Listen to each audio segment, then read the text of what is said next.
Hello, good evening, good day, everybody, and welcome back to the Ask Abhijit show. We are in episode 210. I hope everybody is doing great, fantastic, brilliant, outstanding. So let's see who all is there in the live stream. I can see Random Skull, Pritam Sharma, Mohit Pandey, Keshav Joshi, Uma Maheshwari, Neha Tomar, GSR, Young Sonic, Ankita, Sudarshan Devasaram, Anmol Sanoli, SKP Yogi, Nothing, Piyush Sharma, Akshay Kanade, Lone Rider, Dr. Suryakant Dagar, Lage Roho Online, Hello, not Netizen, Vikram Geopolitical, Mech E-Tech, Vidhan Thakur, Bhavik Vadera, Krish Saini, Shreya Kude, Practice Gamer, Asbestos Chavda, Mithun SP, hi, Shagun Chopra, Namaskar, Pranay Paul, good evening, Surendra Gupta, Kamlesh Singh, Netizen, Samana Satish, Niharika Gupta, Suraj S, Gaurav, GSR, Deskapi Yumnam, Young Sonic, again, Geopolitical Dubey, Dr. Atul, Pritam Sharma, Pritam Banerjee, Pavan Kumar Singh, Sudarshan Devarasam, Sam Sahu, Lone Rider, Sigma, Amit Vasali, Sumit Rana, nothing, Shritam Kumar, Jaipal Singh, Mohit Parashar, Geopolitical Dubey, SKSM, Piyush Maurya, Summit Statement, Gaurav, Vansh Kumar Sharma, Aditya Tyagi, Khushbu Kumar, Skin Letter, Niharika Gupta, Shutosh Parikh, Mukesh, Surbi, Shali, Deepak Rai, Legzang Wangdi, Bharatiya, Edith, Vikram Adi, Matrix, Mayur, Utanur, BB, Dvik Gamer, Raj, and so many other people. Okay, let me stop greeting you all at that point. I'm going to take questions that you have asked in the comments. Lots of questions in the comments, as always. I'm going to take the best of those, as many as I can. I'm going to answer a bunch of those. And then, if there is time remaining left over, then I will take questions from the live chat. So, with that said, let us get into the questions. Where are the questions? What questions do we have today? Let us see. Okay, it's a couple of questions. Akash and Vedant Pawar. Canada is trying to send students after studies, send students back after studies, and it's trying to stop the immigration as many students find jobs and try to acquire citizenship there. What's your take on this? Canada plans to deport international students. The European people also want immigrants gone. If such mass deportation happens, where do you think these people will go? How will the Indians that come back to India after being deported, how will it affect India? Will deported Bangladeshis try to enter India, or will they prefer living in the country with its new government, which they claim is democratic and better than the so-called fascist and communal Indian government? Okay. Yes, Canada Canada is a strange nation. The Trudeau regime is a strange regime. On the one hand, you have Donald Trump, who wants to be re-elected as president of the US, and he has said that America needs skilled immigrants, high quality immigrants, not low quality immigrants. So he says that any student from another country who gets a degree in the US, whether it's a diploma or a master's degree, bachelor's degree, whatever, PhD, once you get the degree, you will also be given a green card, a permanent residency in the US, the right to live there permanently. That's what Trump has said. He's kind of promised that in one of the podcasts that he did. So Trump wants high quality immigrants to stay in the US. He wants this nation to attract the best quality immigrants. And he doesn't want the low quality, unskilled people that are pouring into the country. That's Trump's attitude. On the other hand, you have the Trudeau regime, and Trudeau wants the low quality immigrants. He wants those unskilled people who come from certain specific parts of the world, generally young males, military age males, belonging to certain parts of the world with a certain kind of culture and religions. That's what he wants. And he doesn't want the high quality, hard working, talented immigrants that generally come from nations like India, China, etc. He doesn't want those. I fail to understand what motivates and drives this individual, Justin Trudeau. So, Trump has been criticized in the past, especially when he was president, for calling certain countries what he called shithole countries. Right? That's the term he used. Okay, not my term, his term. So I think Justin Trudeau wants to turn Canada into a shithole country. That's what he's trying to do. What else can I say? He wants the lowest quality immigrants. The moment they touch down, the moment they land at the airport, he will stand at the airport and issue them a passport on the spot. He's done that in the past. Okay, that's the low quality, unskilled, God knows what quality immigrants. But the ones who come through the proper channel, through the due proper process, and who study hard and work really hard and prove themselves, he wants to deport them. What a loser! That's Justin Trudeau for you. What's my take on this? I mean, I don't get it, but okay, good for us. See, the problem with in India is that we have this terrible education system and terrible overall quality of life, right? Things are improving slowly, but there's a lot of problems still. There's corruption, there is red tape, there's a lack of opportunities, there's this horrible education system, and so on. So people in India, especially youngsters, they want to go abroad and have a better life. And Canada was one of the destinations that kind of attracted Indians. Nowadays, not quite so much, right?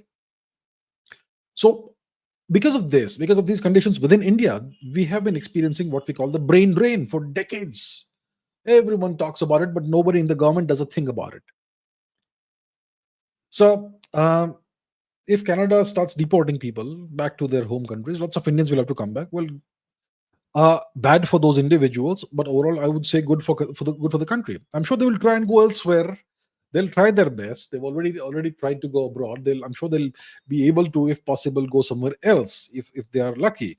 Otherwise, good for India. They'll have to find jobs in India and work in India. Overall, it's bad for those people. I obviously feel sorry for them. India, I would say that we should, instead of gloating about this and saying good for us, we should try and improve our system, right? I know that the current government is taking steps to ameliorate the system, to make things better. Do it faster, do it better, I would say. So these Indians who come back to India, in case they are deported, they will not affect India in any bad way. Not at all.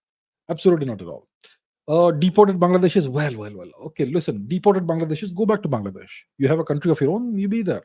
It's clearly a better country, as you say. You have a democracy now, like you didn't have before. Well, enjoy the democracy.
Audible now.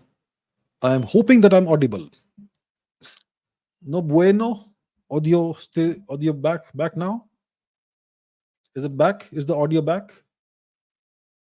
Hello. Yes, I think the audio is back. Yes, okay. Sometimes these things happen. I wonder sometimes why it happens. The three-letter agencies, somebody is saying. Okay, no issues. We are back. We back. No issues. I just reconnected the thing to another port. That's all. Okay, so what was I saying? I was talking about Pakistan, right? This question: has the process of disintegration of Pakistan already started? And what about the situation in Balochistan? The BLA, Balochistan Liberation Army, apparently killed over 100 Pakistani Punjabi soldiers. Will this spill go bad with the US and they will try and destroy the BLA because of Iran? What's the deal? Okay, so first of all, let's address Ankita's question. Has the process of disintegration of Pakistan already started? The process has been in process for quite some time. There are so many forces within Pakistan that seek to destroy the country, that want the country to go in different directions. There are so many ethnic groups that are disenfranchised, that are marginalized in the country. There are so many people who are oppressed in Pakistan. So it's natural to have these forces within Pakistan that want out of the country, that no longer want to be under the heavy boot of the Pakistani military machine. So that process has been going on. So why is Pakistan still a unified country? It's because it is useful to external powers. For the longest time, the Pakistan nation was created by the British to serve the British geopolitical interests in the subcontinent and the broader region. Then, in around 1956, 1958, the UK ceased to be a first rate geopolitical power. They became a second rate geopolitical power. And then the Americans took over. So the Pakistanis became a US vassal in the 50s, late 50s. And the Americans sought to use Pakistan as a counterbalance to India. Then the Soviet invasion of Afghanistan happened, and Pakistan became extremely important to the US geopolitically. Then, obviously, as an anti-India force, also the Americans used Pakistan. They funded and financed Pakistani terrorism in India for decades. The Americans. Then, for a brief time, a decade or so, Pakistan was China's vassal. They called each other the Iron Brothers.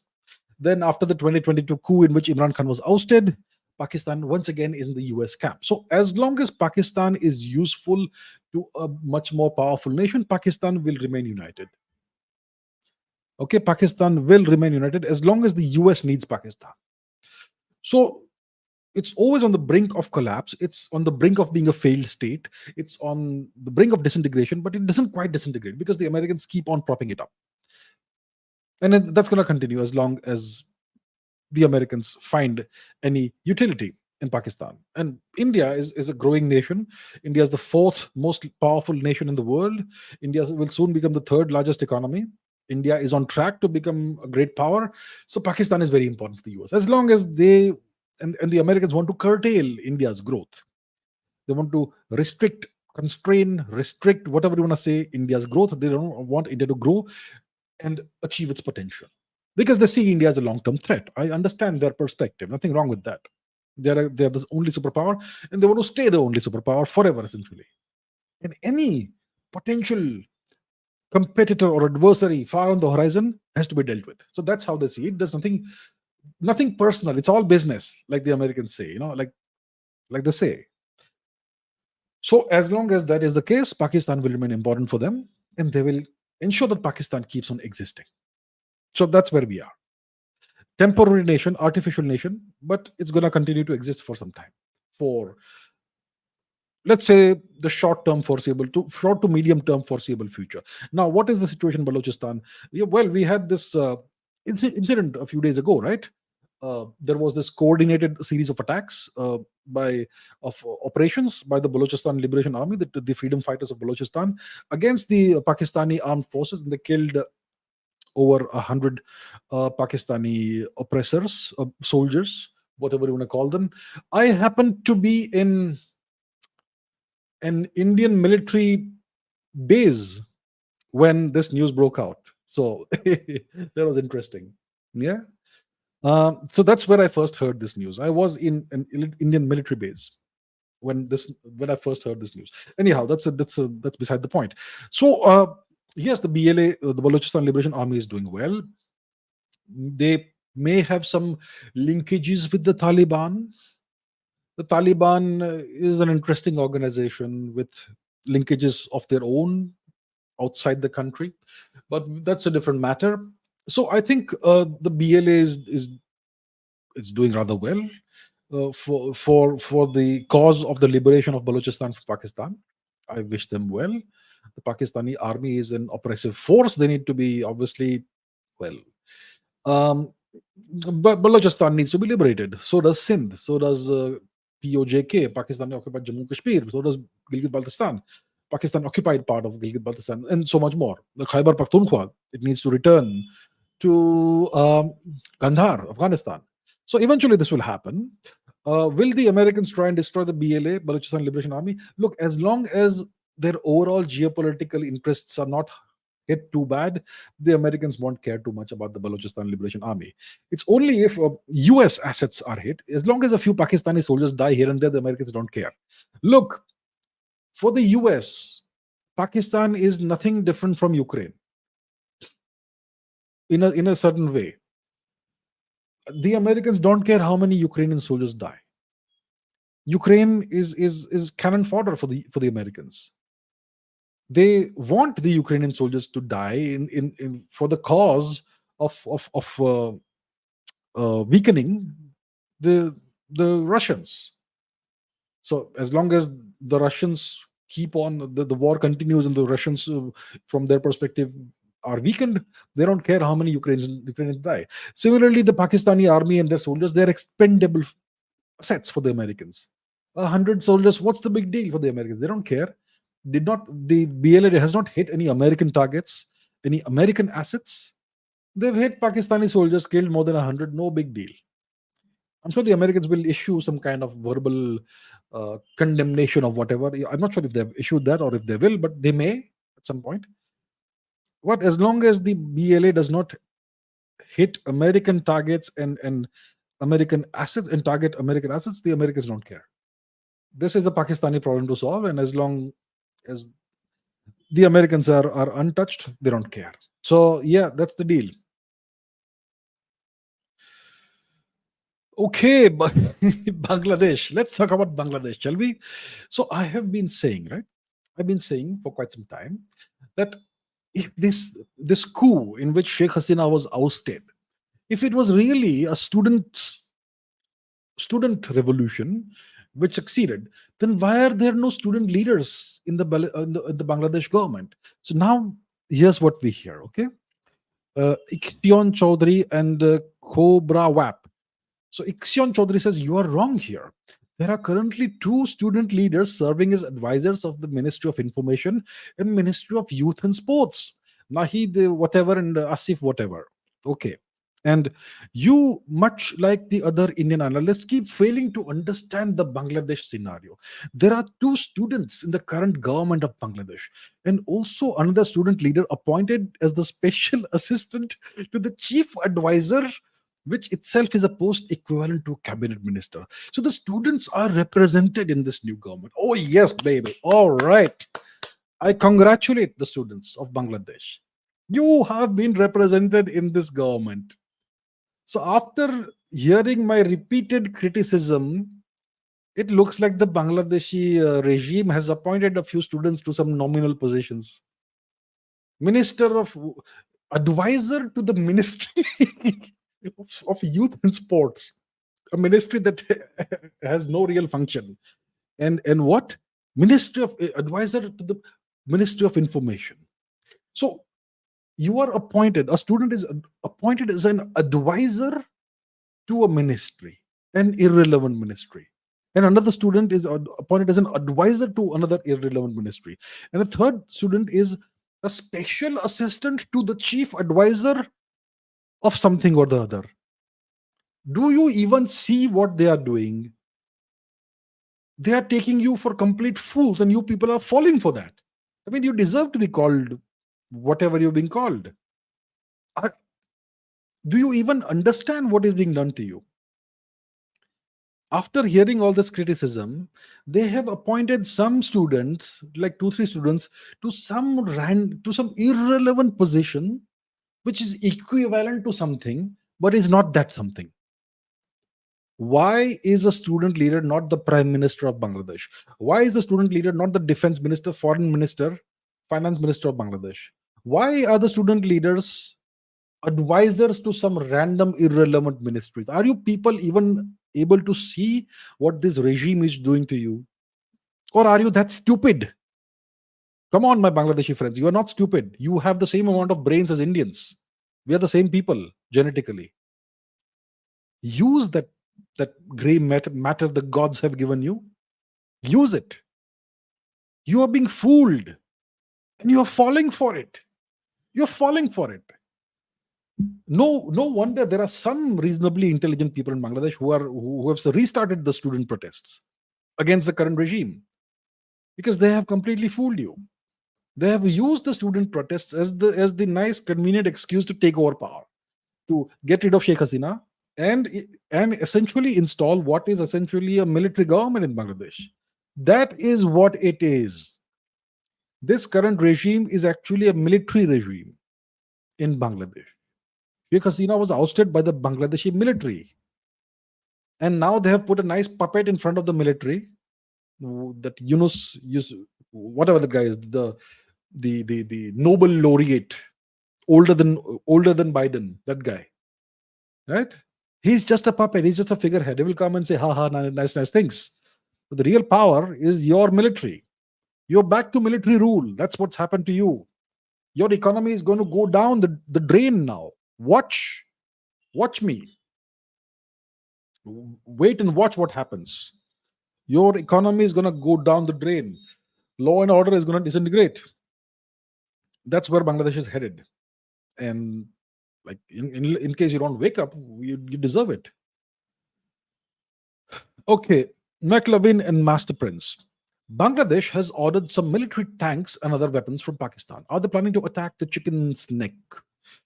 Why is Bangladesh buying weapons from Pakistan? Why doesn't India have any hegemony over these small neighboring countries? Okay, so what is going on? Let's first of all, what's the chicken neck? I'm sure we are all aware, but let's take a very brief look at the chicken's neck.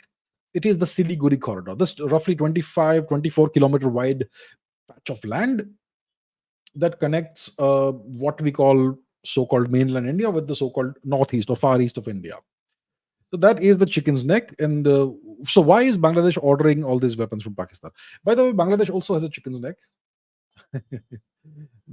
This part of the territory, it's also about 33 kilometers wide, and that connects the the Chattogram region to the rest of Bangladesh. It's about 1/5 of the territory of Bangladesh can be is at the mercy of the Bangladeshi chicken's neck. By the way, in case we haven't seen the map or paid too much attention to it. But coming back to the question, why is Bangladesh ordering arms and ammunition, weapons, and whatever else from Pakistan? Are they planning to attack the chicken's neck? Look, no matter how many weapons or whatever the Bangladeshis get from Pakistan, look, I assure you, they're not planning to attack the chicken's neck, okay, militarily.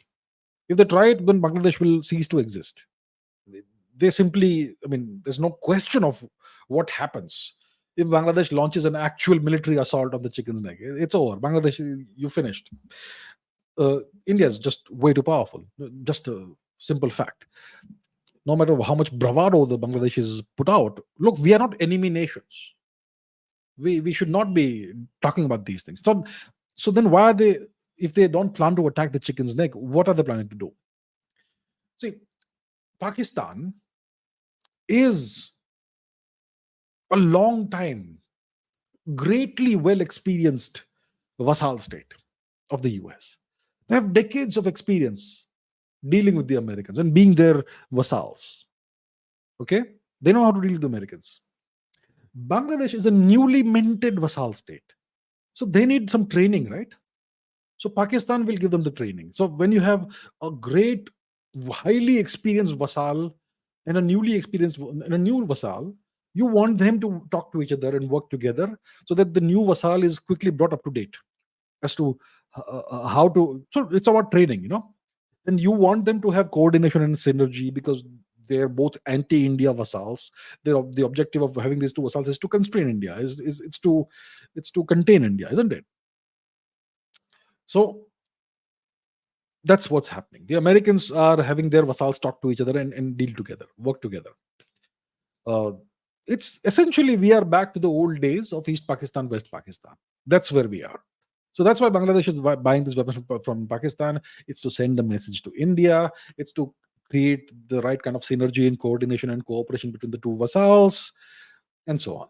That's what it is. Bangladesh is in no position to attack the chicken's neck. They would be obliterated if they tried that. It will be complete game over for Bangladesh if they do that.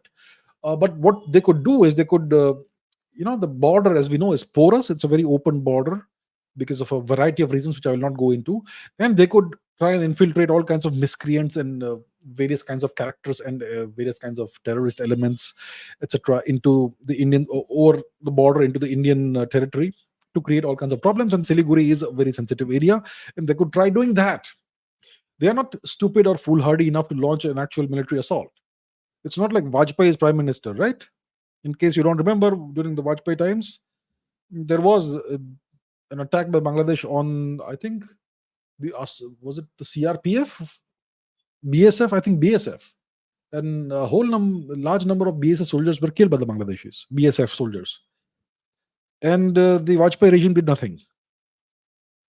So this is not that India. So I don't think the Bangladeshis will try and do that, anything like that. But you will see an uptick of infiltration, attempted infiltration, and all kinds of problems in the entire region, whether it is into West Bengal, the Siliguri region, the far east of India, Tripura, or wherever. You will see that. You're gonna see that increasing. We are essentially going back very soon to the days of East Pakistan, days when we had East Pakistan instead of Bangladesh. So that is the deal. That's where we are going. McLevin says, so ISKON was distributing food in Bangladesh floods after the Bangladeshis destroyed ISKON temples. Do you think it's a stupid thing to do? It may not be a stupid thing to do. Let me tell you why. Every great cause needs martyrs. This is something we have to learn from the Abrahamic religions. When Christianity was in its nascent stage, newborn religion, etc. Today we are taught that there was a tremendous amount of oppression of the early Christians by the Romans, right? And apparently the Romans would persecute them and kill them and all. And those early people who were killed, Christians, who were allegedly killed by the Romans, were the early great martyrs. And this movement, Christianity, used this persecution as the fuel to justify its rise. Okay, and then when the shoe came on the other foot, and when Christianity was on the ascent, my goodness, the kind of terror they unleashed on the old civilizations of Europe, my goodness, it was a sight to behold. They destroyed everything. So when for example, there was some Christian preacher who went to Armenia. Okay, Armenia was a Hindu Zoroastrian nation. Armenia. Look up the map. I'll not show the map. I don't think I should show the map every time. Look it up. Where is Armenia? Armenia, 2000 plus years ago, was a Hindu Zoroastrian nation. You still have a Hindu fire temple in the region in Azerbaijan today, but that used to be Armenia. Baku used to be Armenia. Now it is Azerbaijan. Azerbaijan is a new nation, okay, compared to Armenia, which is old. So in Armenia, some Christian preacher comes there and he starts preaching and converting people. And he apparently is punished to die by flaying. Flaying means you remove the skin of an individual, of a person. A horrible way of killing people, but the Christians used to do it regularly in the Middle Ages. The punishment, one of the punishments for heresy and blasphemy, etc., was either crucifixion or burning at the stake or flaying alive. And there are paintings of people being flayed alive by Christians. By the church and all that. So this Christian preacher goes to Armenia, I don't know how many years ago, roughly 2000 years ago, give or take, and he's trying to preach Christianity and convert people to Christianity, and he is sentenced to death by being flayed, allegedly. And there is this painting of him standing without his skin and holding his entire skin in his hand, and he still has this stern look on his face, and he's a great martyr. And these are the stories that brought forth indignation among people. Whether the stories are true or not doesn't matter, but these martyrs were the driving force of Christianity. It gave Christianity this impetus that we have this righteous cause and people are oppressing us, they're martyring us, and we will take this forward for the sake of the martyrs. They have made so many sacrifices for our cause, and now we will take it forward on their behalf. That's the kind of missionary zeal they would have. So that's something we can kind of learn from the Abrahamic religions. So I'm not saying it's good that people get killed and ISKCON temples are destroyed, but it's going to happen. When ISKCON operates, when a Hindu organization operates in a hostile land like Bangladesh, They're gonna face this persecution. They're gonna face this oppression, and you carry on despite the oppression. So that's just how it is. You can either withdraw and vacate the land and give it up, or you stay and fight. So I don't think it's really a stupid thing to do. It gives them the moral high ground for sure, doesn't it? So it's about being persistent, staying there. Yes, you will have setbacks. Your temples will be destroyed. Your people will be attacked. Some people, unfortunately, will be killed. There's a Hindu genocide going on in Bangladesh, but you don't step back. I think that's what I've advocated in the past, that Bangladeshi Hindus should not seek to flee to India. It's their land. Stand and fight. And India should support them, should give them material and moral support, especially material support. The borders are porous. For a change, let's make it work to our advantage. Shrey Bansal says, US diplomats recently met some politicians in Jammu and Kashmir. How are they allowed to do that? Who are they to meet local politicians in foreign countries? Look, diplomats, what is the purpose of having diplomats? What is it that diplomats do? Diplomats are your representatives to a foreign country, and their job is to, from one perspective, to build bridges between the two countries, to ensure that there is a proper flow of communication and messaging between the two countries, to put forth your perspective, your government's perspective, to the host government and its various representatives and organs. And also, the purpose of diplomats is to create a conducive atmosphere and environment in their host country for their own country. Seek out opportunities, talk to people, seek out partners, seek out well-wishers, seek out citizens and various industrialists, business people, etc., who are pro-India, cultivate them. All of this is part of diplomacy. So as a diplomat, you certainly can meet politicians. It's part of your daily job. You go, look, I'm not a diplomat. I've never been a diplomat. I'm just saying how I see diplomacy. You create a database essentially of, if you are an Indian diplomat, you create a database of pro-Indian forces and elements in whichever country you are based in, because that can come in handy. Your job is to advance your nation's interests in every possible legal way, hopefully. Okay. Of course, there are military attaches in various embassies. The Americans have a significant number of military attaches and defense attaches in various countries, every single country. When you have a military attaches, etc., many of them are spies, essentially. They're given technical designations. Some are chefs, some are cooks, some are gardeners, some are whatnot, but many of them are actually spies. So that's essentially what diplomacy is. It is something, and it is also something which is not supposed to be. And every nation plays this game. The Israelis have a very clear rule. Okay, if a member of the Israeli Defense Forces, IDF, if a serving member of the IDF accepts a car ride from a car that has diplomatic license plates, that person is court-martialed. Because Israel regards every single foreign diplomat on their territory to be a spy. And I think that is the correct way of looking at it. So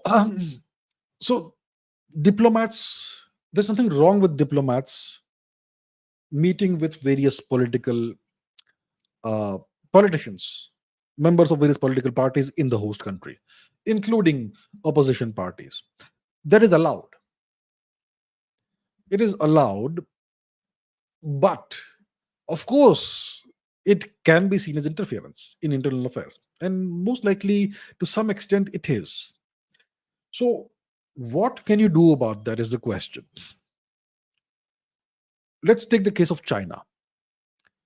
In China, there is no opposition, right? There's only one political party, the Chinese Communist Party. Now, there are some people in China who are kind of, you could say, dissidents is the word they use, who kind of want more freedom, more democracy, etc.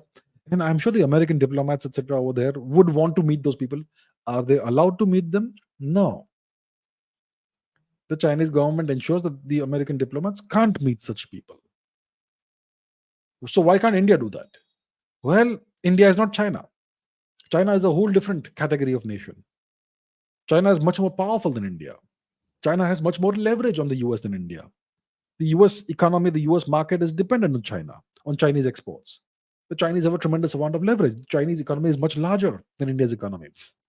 What leverage does India have on the US that we could be that would allow us to refuse certain things? We right now don't have that much leverage. We have a lot of dependency on the US. Do you understand how it works? At the end of the day, what you can and cannot do depends on the amount of hard power and leverage that you have. So right now, the Americans can get away with all this. They're clearly interfering and meddling in the internal affairs of India, and they can get away with it. And I promise you, look at what the Americans are doing in Europe. They are doing much worse. Look at what they're doing in Japan. They're doing far worse. The Japanese, the Europeans, the Koreans, etc., have to keep quiet and swallow their pride and just bear with it. We are not there. We are in a much better position. Understand this. But yes, this is part of the deal when you are dealing with a way more powerful nation, a superpower. There are things that you simply have to quietly swallow. And what if India said, no, you are not allowed to meet so and so person? India could have done that. Well, then the Americans would have punished India in a variety of ways, and citizens won't even be able to understand why they have taken such certain actions. But the government of India will understand. So we don't want to antagonize the US. Let them interfere a little bit to some extent. Our job is to quietly get bigger and stronger. That's what. Understand that. So until we become a genuine tiger, we can't behave like a tiger. Right now, we are a cat, a reasonably large house cat, but we are still a cat. We are not the tiger. We have to become a tiger. It will take us 20, 30 years. And the Americans don't want us to become a tiger. They want us to remain a nice little house cat. So that is the push and pull that we are experiencing. There we are. Anti-Human 518 says, is Dr. Jayashankar's diplomacy failing? Some commentators say Modi sidelined him and visited Ukraine. Also, Mr. Rajnath Singh signed a contract in collaboration of arms and ammunition with the US. I don't get what's currently going on. Is Indian diplomacy going well or bad? So, listen, I've been advised not to use certain adjectives when describing political commentators. So, how shall I describe these political commentators, these geopolitical commentators? I would say that they're trying to chase wisdom, but wisdom has always run faster than them. These commentators who say this. So apparently some commentator has said that Modi sidelined Jaishankar and visited Ukraine. Right? So whichever commentator said that, I'm sure that person, that those people are chasing wisdom, but wisdom has been always running faster than them. Now here's the deal. Modi's visit to Ukraine was not some great piece of cake that Modi has always wanted to do. This was a courtesy visit. There is no national interest in us visiting Ukraine. Modi would have been the happiest person to delegate this to Jaishankar. And Jaishankar, I'm sure he was very happy that he did not have to go to Ukraine. His boss had to go to Ukraine. Because there was no point going to Ukraine. It is simply a courtesy visit done to placate the Americans. So there's no question of Modi sidelining Jaishankar and visiting Ukraine. He would have actually wanted Jaishankar to go in his behalf. But the Americans must have insisted. So just to placate them, Modi went. Okay, now, is Jaishankar's diplomacy failing? Look, diplomacy is what happens behind closed doors. Diplomacy is not the wonderful sound bites that you give and wonderful speeches that you make and those laser eyes that are shown of Jaishankar. That's not diplomacy. Diplomacy is what happens behind closed doors, something that you never ever see. and you don't even know what it is like. That's what diplomacy is. Jaishankar's diplomacy is not failing. He's carrying out his duties as usual. Okay, these geopolitical geniuses who make these statements, I can assure you, the wisdom keeps on eluding them, despite them chasing it. Rajnath Singh signed a contract on collaboration with arms and ammunition. Well, you got to do things, right? You got to do things. You've got to placate the superpower. You live you live in a part in a jungle with this gigantic Tyrannosaurus Rex, and you're simply a cat. You've got to keep Tyrannosaurus Rex happy. You are not a tiger, you are a cat right now. Understand where India stands on the geopolitical stage. It is the world's fourth most powerful nation, India. India's hard power score is 4.9. The US, 94. Do you understand the gigantic difference between 4.9 and 94? Okay.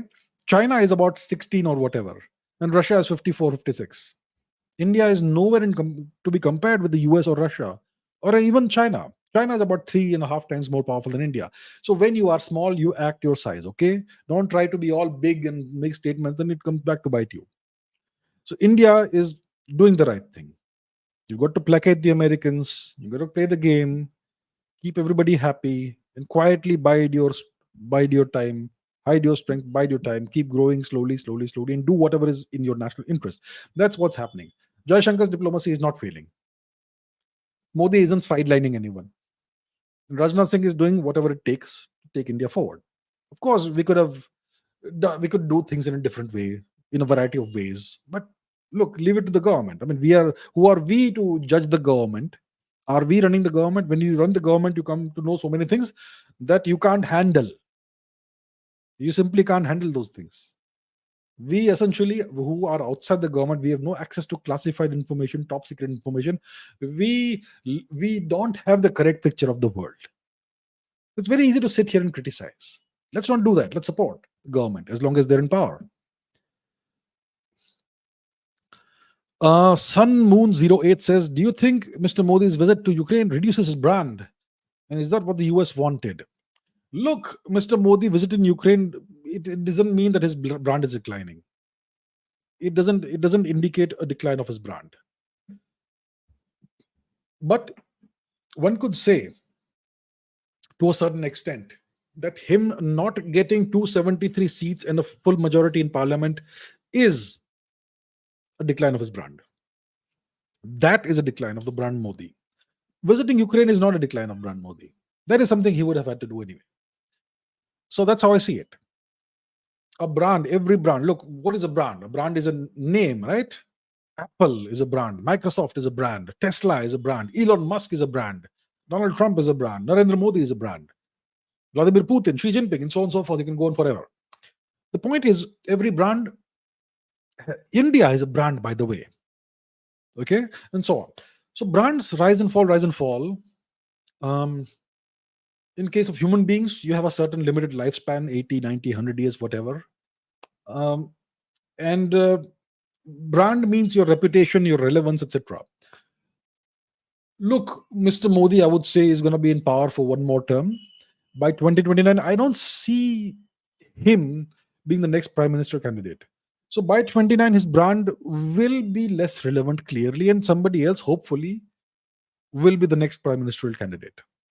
That's how I see it. Because India needs now the next prime ministerial candidate from the BJP needs to be a much younger and much more dynamic person. Mr. Modi has done a tremendous amount of work the last 10 years, and he still has 5 more years to go. And I wish him the very best. I hope he does even better than the past 10 years. But at some point in time, you've got to step down, right? 15 years in power, I think it's enough.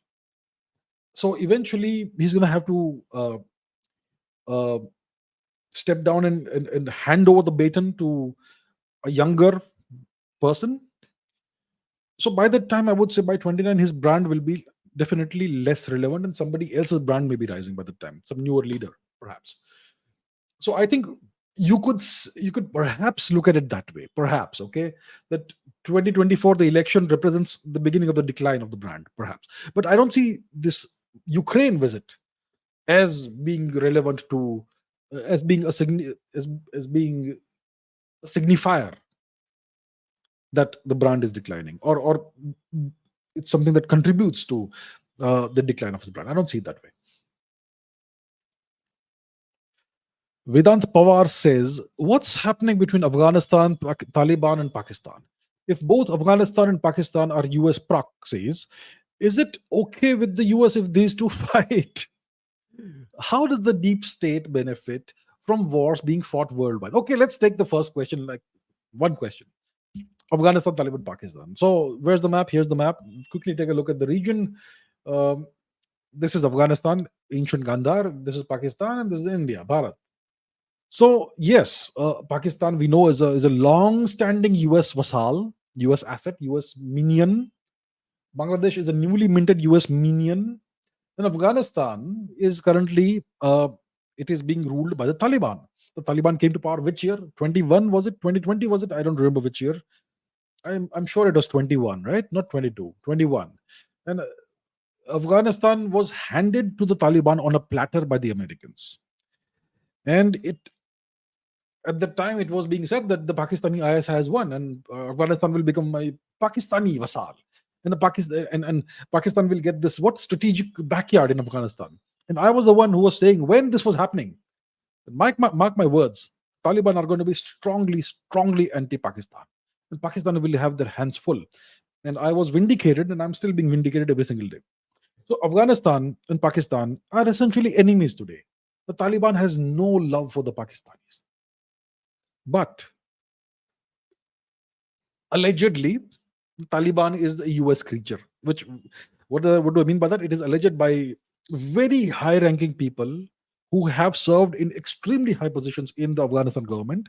It is being alleged by them that the Taliban receives between 40 to 50 to 80 million dollars a week in cash as a stipend from the Americans. And recently the Americans by mistake sent like 340 or 350 million dollars or something like that.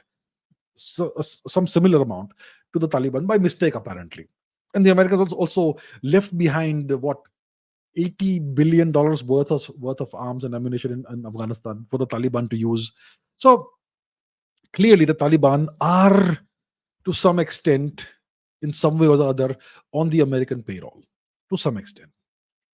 Now the Taliban have no love for the Americans, but they will not say no to the cash, and they came to some agreement, Doha Accords, which has some secret clauses as well. So the Taliban and the Americans have some kind of understanding. And essentially, the Taliban's role is to keep the Chinese out to a certain extent and also to counterbalance Pakistan. Now, why would the Americans want two of their vassals to be enemies? Is the question, isn't it? Does it make sense? Of course, it makes sense. Look, the Americans trust nobody. They understand how the world works. The US empire is a continuation of the British Empire. They understand. They are past masters at ruling the world. Divide and conquer, divide and rule. The Americans don't trust the Pakistani military. Even though the Pakistani military has been their minion, their vassal for the past 70 or so years. The Americans know that these generals and military officers are treacherous and have no loyalty to anyone. If they can betray their own country, of course they'll betray the Americans at the first opportunity. So how do you get the Pakistani military in line? By having a big stick outside of Pakistan to beat them with, which is the Taliban. Okay? So the deal is this: Pakistan and Bangladesh, these two US vassals, are there to counterbalance India. From the American perspective, India exists to counterbalance China. So India counterbalances China, East Pakistan, West Pakistan counterbalance India, and Afghanistan counterbalances West Pakistan. In case the Pakistani military gets out of hand, you can use the Taliban to control them and unleash whatever you want in Pakistan. That's the game that the Americans are playing. Really, really good at this stuff, the Americans. Don't admire them. Harshil says, the US is trying to delay our fighter aircraft projects by not supplying engines on time. of LCA Tejas Mark 1A and delaying the engine deal for Tejas Mark 2 AMCA twin engine deck based fighter. Well, Pakistan's Air Force personnel have started training in the Chinese J-31 fifth generation fighter, and China already has 200 J-50, J-20 fifth generation fighter planes. Our programs have almost a decade left for induction into our Air Force with an unrealistic timeline. Do you think we have already lost our upper edge over China as well as Pakistan because they will get fifth generation fighters before us? And should we participate in the Su-57 program again? Okay, a lot to unpack here. Have we lost our upper edge over China? We never had an upper edge over China. The Chinese Air Force was always better than ours. India should not be, but we choose to be behind everybody. We have we are supposed to have 34 Air Force squadrons. What's the actual strength? Way below that. Who is to blame for this? Does India lack in money? It's just I mean I'm short of words when it comes to describing the the kind of strategic planning we have. So this is where we are now. Okay, no point going into the past and blaming X or Y or Z or whoever the hell. Here's where we are. The Pakistanis will now have the J-20 J-31 fifth generation fighter. They've already started training in that. For the longest time they had F-16s, and at some point in time the F-16s were the best plane in the world, in the region at least. So they had this big edge over us. We have 36 Rafales and a bunch of hodgepodge of various kinds of fighter planes. We have our own Tejas Mark 1A, Mark 2, etc. that we are developing. We need jet engines for them. We don't have an indigenous jet engine. We need the American jet engines for that. The Americans are delaying the order because they want to put pressure on India to make us bend the knee even more than we are bending the knee right now. They want India to be a proper US vassal state. Complete vassal, puppet. That's what the Americans want India to become. Okay? And we don't want that. So what does India do? One thing we could do is we could give an order for 100 or 200 Rafales. In case the Rafale is a good enough fighter plane. It's a 4.5 generation fighter plane. Perhaps not as good as a fifth generation fighter, but if in case it suits our requirements, we could give an order for 100 or 200 Rafales. We already know how to use the thing. We have been using it for quite some time. We are familiar with the fighter plane. So we give an order for 100 or 200 of these fighter planes, and with the caveat that since we are giving such a gigantic order, we're going to set up the production line in India, and we produce these fighter planes in India. So that's good for our economy, the manufacturing, and blah blah blah. That's one thing we could do. But now the issue remains that we still don't have an indigenous jet engine, and the French are not entirely a sovereign nation. They come under NATO and the EU, which means the Americans can apply pressure on the French and create all kinds of problems for India. The other option is the Russian Sukhoi 57 fighter plane. Yes, is a good one. So the question is, how good is this fighter plane? Is it good enough for us? I'm sure it's a fantastic fighter plane, fifth generation and so on. But does it suit our requirements? We have very specific requirements. We have this very specific geography, very specific set of adversaries. Is the Sukhoi 57 right for us? In case it is, do the same thing. Give an order for 100 or 200 or whatever number of Sukhoi 57s with the caveat that we're going to produce them in India, and with the caveat that you transfer jet engine technology. We have to acquire jet engine technology some way or the other. Buy, beg, borrow, steal, whatever. Roger Waters, buy, beg, borrow, steal. Eclipse, anyhow. And in the meanwhile, we have to keep on persevering with the Kaveri program. Let it take another 10, 20 years, doesn't matter. Keep on doing it if you can. Or if the current Kaveri it has a reasonable amount of thrust, maybe 70, 80 kilonewtons, maybe 70, let's say, then why don't you design a twin engine fighter plane with two Kaveri engines, 70, 140 kilonewtons thrust, as long as it can do the afterburner thing properly. So I'm sure there are solutions. If you look at the Rafale, it is a twin engine fighter plane. And I'm pretty sure that the jet engines of the Rafale are kind of on par with the Kaveri. So why can't we do that sort of thing? I'm sure it's not as simple as I am making it sound. But we've got to find solutions. One of the solutions is to throw money either at France or Russia. I think with France, we have a reasonable amount of understanding, but France is susceptible to American pressure. We know that. It's not their fault, but they are. Russia, on the other hand, may be susceptible to some extent of Chinese pressure. So there are all these considerations. But if the Sukhoi 57 is reasonably good, then we should get a whole bunch of them while continuing to develop our own indigenous fighter planes. The more the merrier. Numbers, quantity. Like the great Joseph Stalin said, quantity has a quality of its own. Quantity has a quality of its own. So you may not have the best fighter planes in the world, but if you have 2,000 of them, they're going to overwhelm your enemies. So get a large number of fighter planes as soon as possible. Keep developing the Tejas 1, Mark 1A, the Mark 2, the AMC Advanced Medium Combat Aircraft, the twin engine deck based fighter, the Aura, Ghatak, whatever you call it, and whatever else you're developing, whether people know it or not. Keep on doing that. Keep developing the Kaveri engine. But as a stopgap measure, acquire a certain number of fighter planes from abroad if required. Because we need numbers. For sure, we need numbers. And right now, the Tejas also has, I don't know how many production lines. We are churning out, 16 a year? Why can't we double that? But yeah, that's all kinds of logistical problems and issues that actually can be solved, I'm sure. So that's how I see it. The Americans will obviously play every game in the book. They don't seek India to rise. They don't want India to rise. They don't wish to see India becoming a more powerful nation. They want to curtail India's rise. And look, from their perspective, obviously they would do that.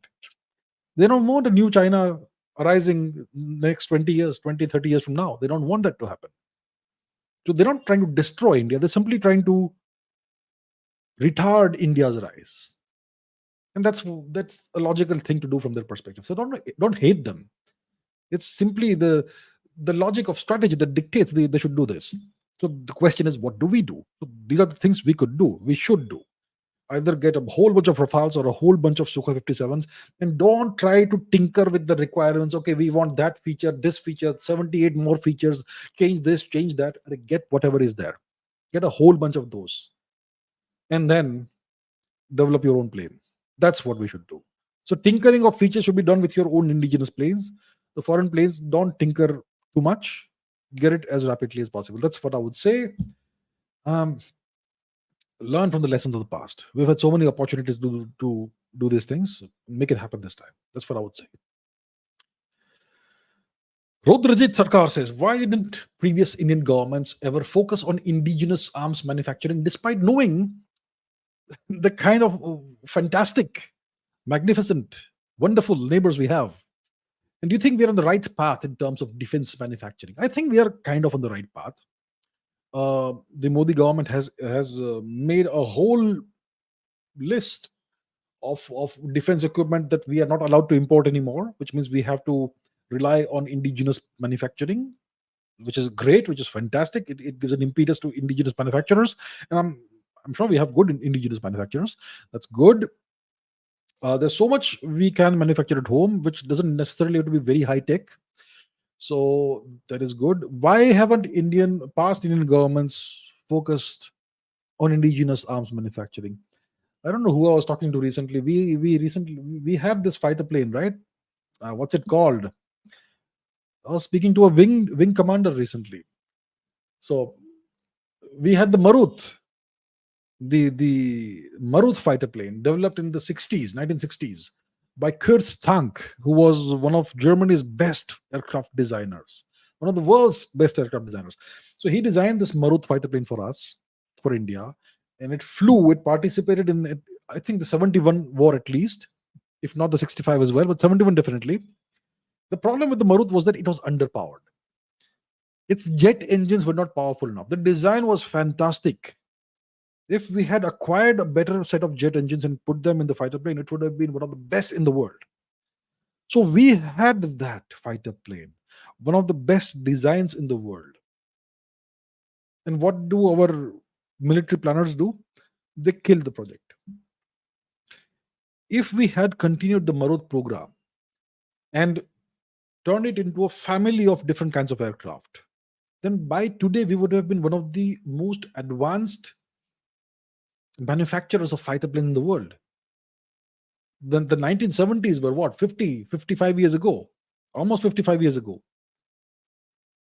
So imagine what we could have achieved in 50 years based on that one initial design. We could have iteratively improved the design in a multitude of different ways and come up with various kinds of aircraft based on that one design. That's what we're doing right now with the Tejas. We're starting again from scratch. So why did this happen? Look, why does the Pakistan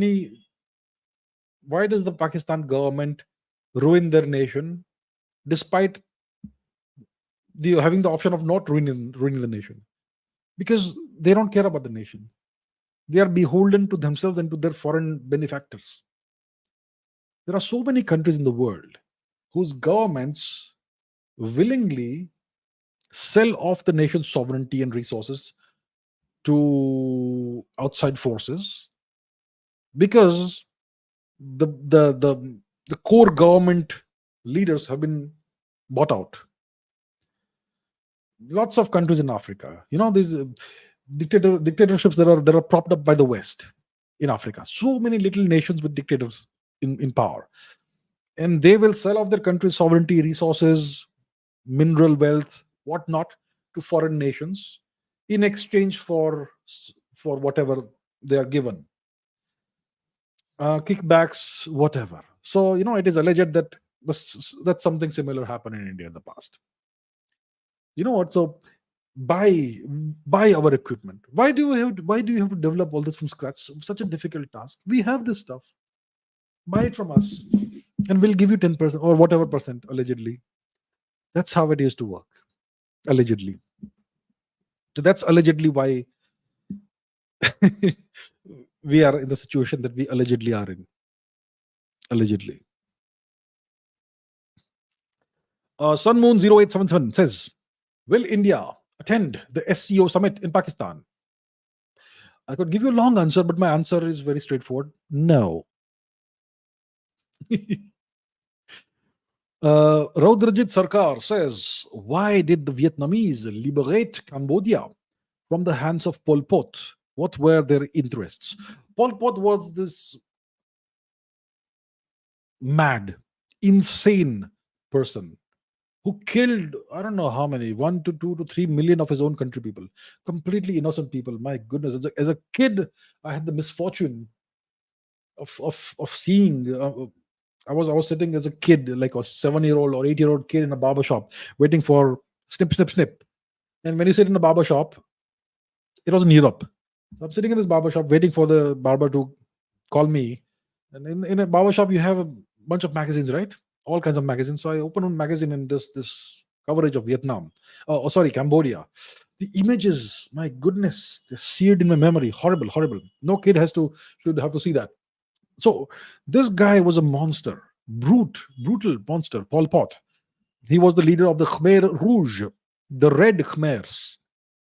The Khmers were this Shrevite kingdom which ruled over Cambodia. So they were the Red Khmers, the communist Khmers. And they tried to destroy their country's cultural and civilizational heritage. They destroyed temples, Hindu temples, Buddhist temples. They killed monks. They all kinds of things, and obviously they forced millions of people into agricultural slavery, and I don't know how many millions died, 2-3 million. So that was the situation. Now let's go to the map, okay? And it's not far away from India. It's right here, Suvarnabhumi, east of Suvarnabhumi, Cambodia, Vietnam. So Cambodia it's in the 70s. This is happening, okay? 75, 76, around that time. Horrible time for Cambodia. Unimaginable horrors were perpetrated there. And the Khmer Rouge were this. So Khmer Rouge, who supported the Khmer Rouge? It was the Chinese that supported the Khmer Rouge. And who supported Vietnam, another communist nation? The Soviets. So Vietnam was allied with the USSR and Cambodia was allied with China.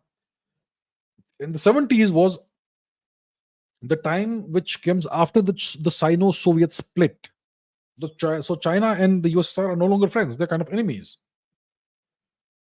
And the Khmer Rouge were doing this cross-border incursions into Vietnam and attacking Vietnamese villages and civilians, and they killed thousands and thousands of Vietnamese civilians. And eventually, Vietnam said enough is enough, and I think it is in '78, if I'm not mistaken, 1978. The Vietnamese, first of all, they sent fighter planes across the border to strafe Khmer Rouge positions, and then they sent the Vietnamese army and very rapidly overran Khmer Rouge positions in various parts of Cambodia and liberated Cambodia. It was a liberation sent from the gods for the people of Cambodia. My God, it ended the reign of terror, the horror of Khmer Rouge rule.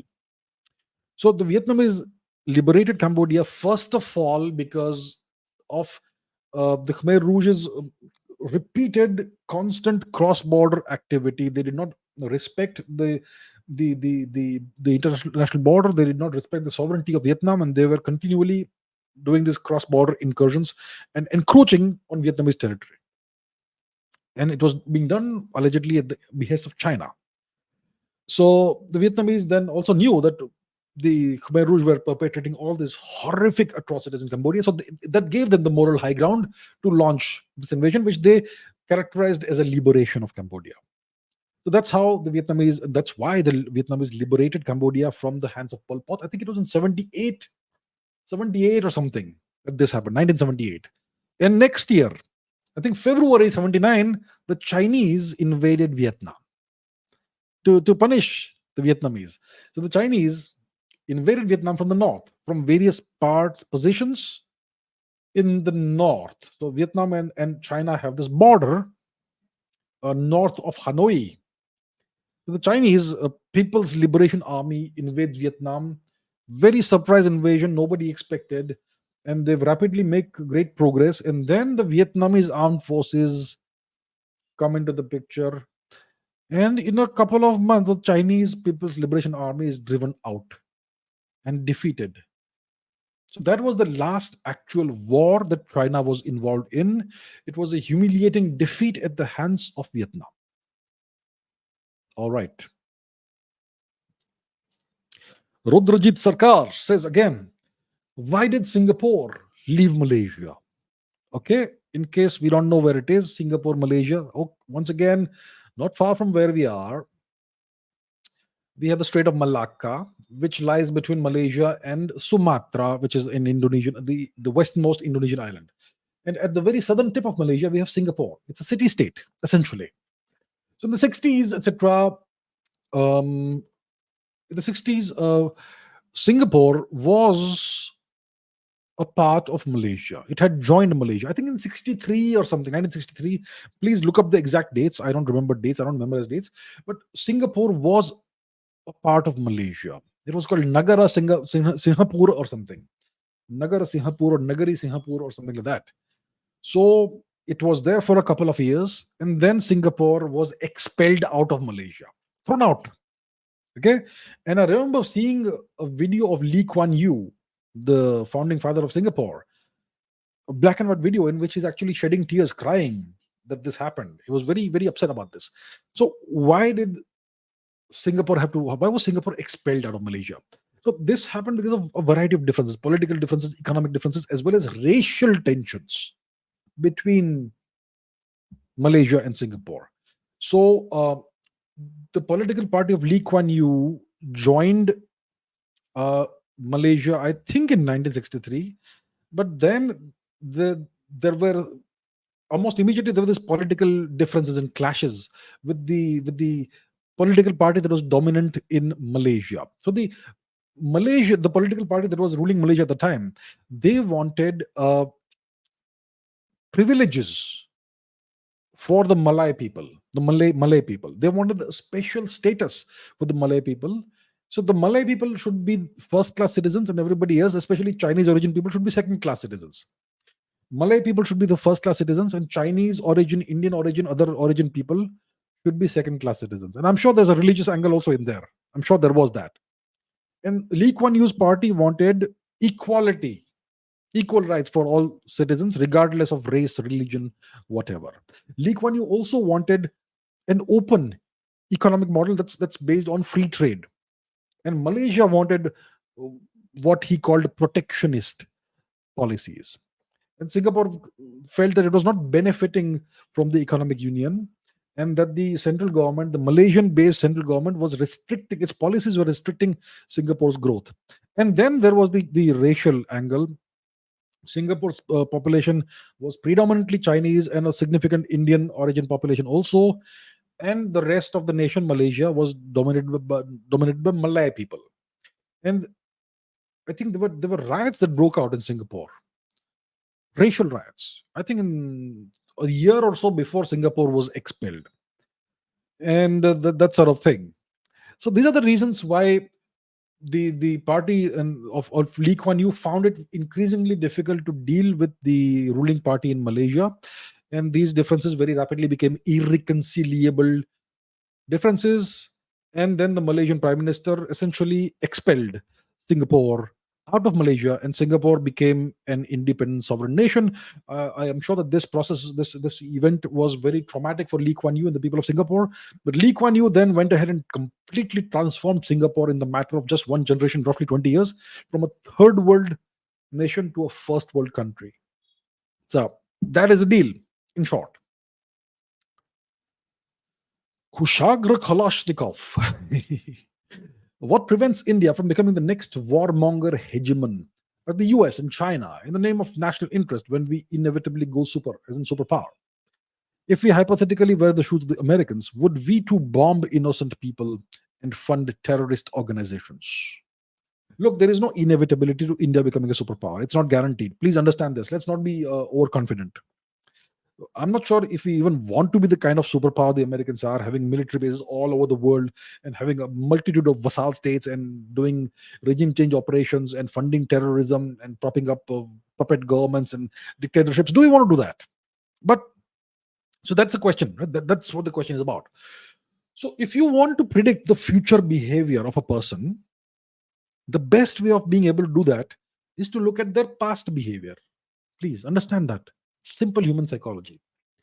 If you have person X and you want to know what is this person likely to do in the future, what sort of behavioral patterns can we expect from this person in the future, all we have to do is look at the past of this person. What kind of past history and record does the person have? That's an excellent indicator of how that person will behave in the future. Similarly, the same goes for nations and civilizations. Every nation, every civilization, every culture has a personality and a set of traits, behavioral traits, just like a human being. So we know how the Americans have behaved the past century. We know how China has historically behaved, especially after the Chinese Communist Party took over, right? 1949 or thereabouts. Now the question Kushagra is asking is that if hypothetically India becomes a great power, superpower, if hypothetically we are in the shoes of the Americans, which means we are a superpower, would India too start bombing innocents like what they did in in Vietnam, Laos, Iraq, Libya, etc.? Would India also bomb innocents? Would India also fund terrorists like the American funded Pakistani terrorism and all that? Would India also do that? All you have to do to answer the question is look at India's past. Now, India has a rather lengthy past. 10,000 years, roughly, of which we have a very good understanding of at least the past 2.5, 3,000 years, and a decent understanding of the past 5, 6,000 years, the Saraswati Sindhu era, phase of Indian history. We also know that Indians have actually in the past ruled over foreign lands. It is known, and I can give you evidence of that. So once again, we go to the map. Okay. You go westwards and you come to Syria and Anatolia. Here you had the kingdom of the Mitanni and the kingdom of the Hittites. Which the Mitannis, when did they rule? About 17 or 1800 BC, they started ruling in this region. And until 1500 or so BC, they were ruling as a kingdom. The Mitanni ruling class or aristocracy spoke Sanskrit, late Vedic Sanskrit.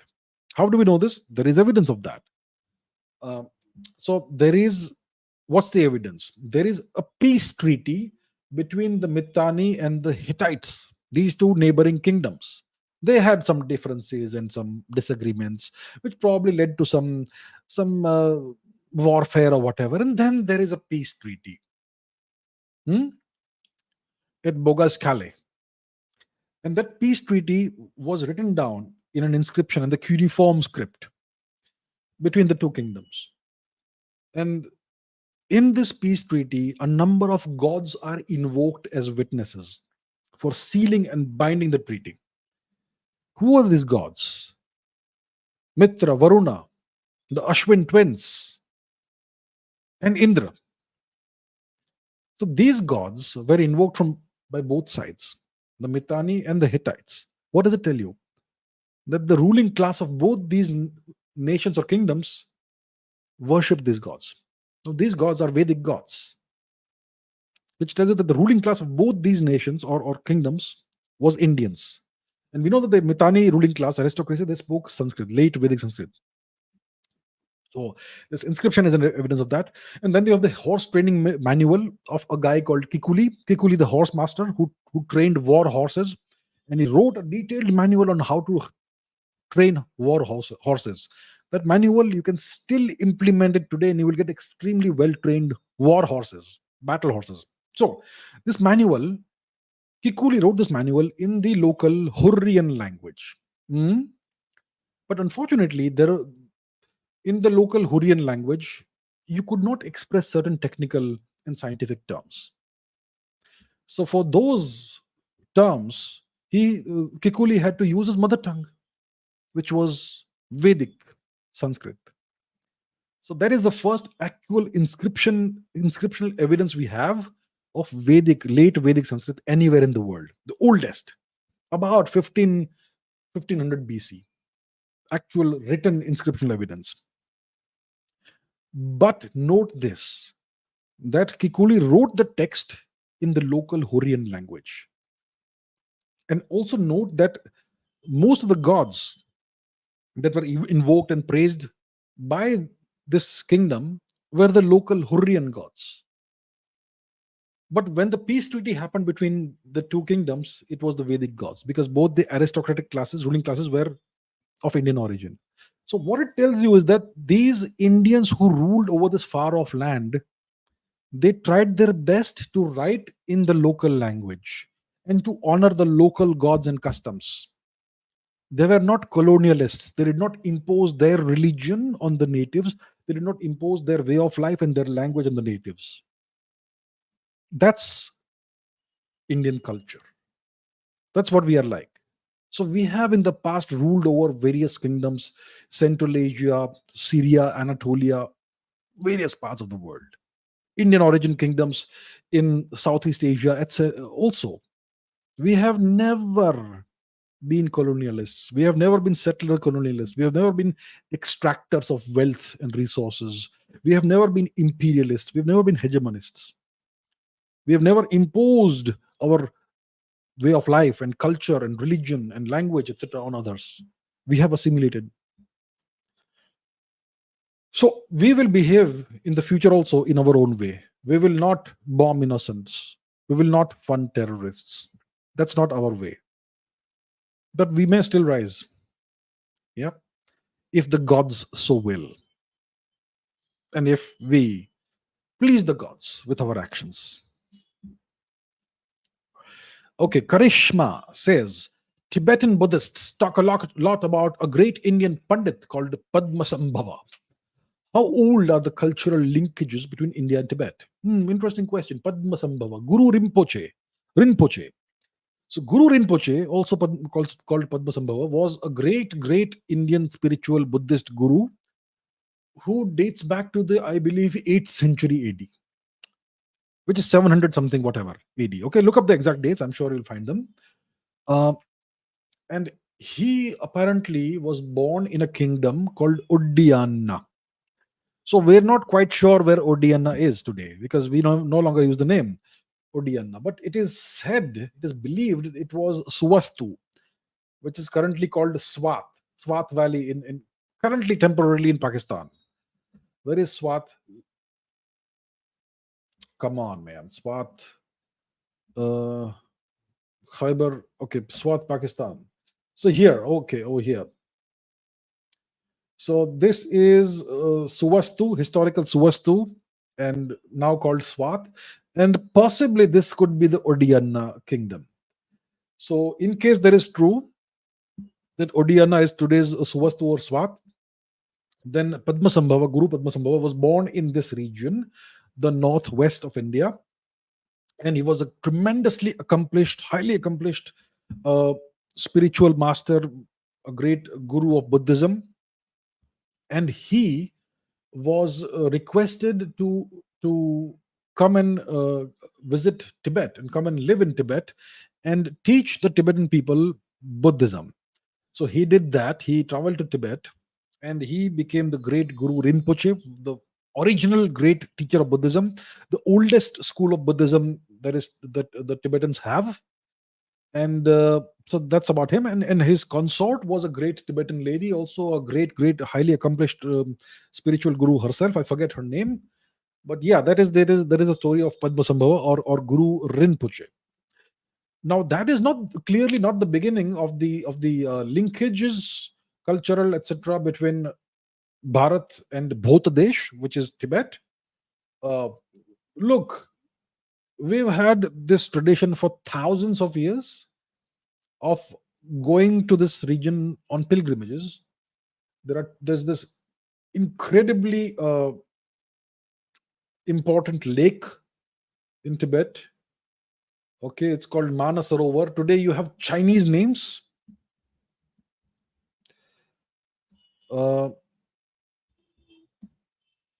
Okay, Manasarovar is here. So they call it Mapang, whatever Chinese name they have imposed on it. That is a temporary thing. But this is probably one of the most sacred lakes in Indian culture and civilization, and it is next to a lake called Rakshastal. And north of it, obviously, we have the great Mount Kailash, and all of this is in Tibet. And we have been going there on pilgrimage. Our ancestors have been going there for thousands of years, long before Buddhism or Lord Buddha, Shri Gautam Buddha, even existed.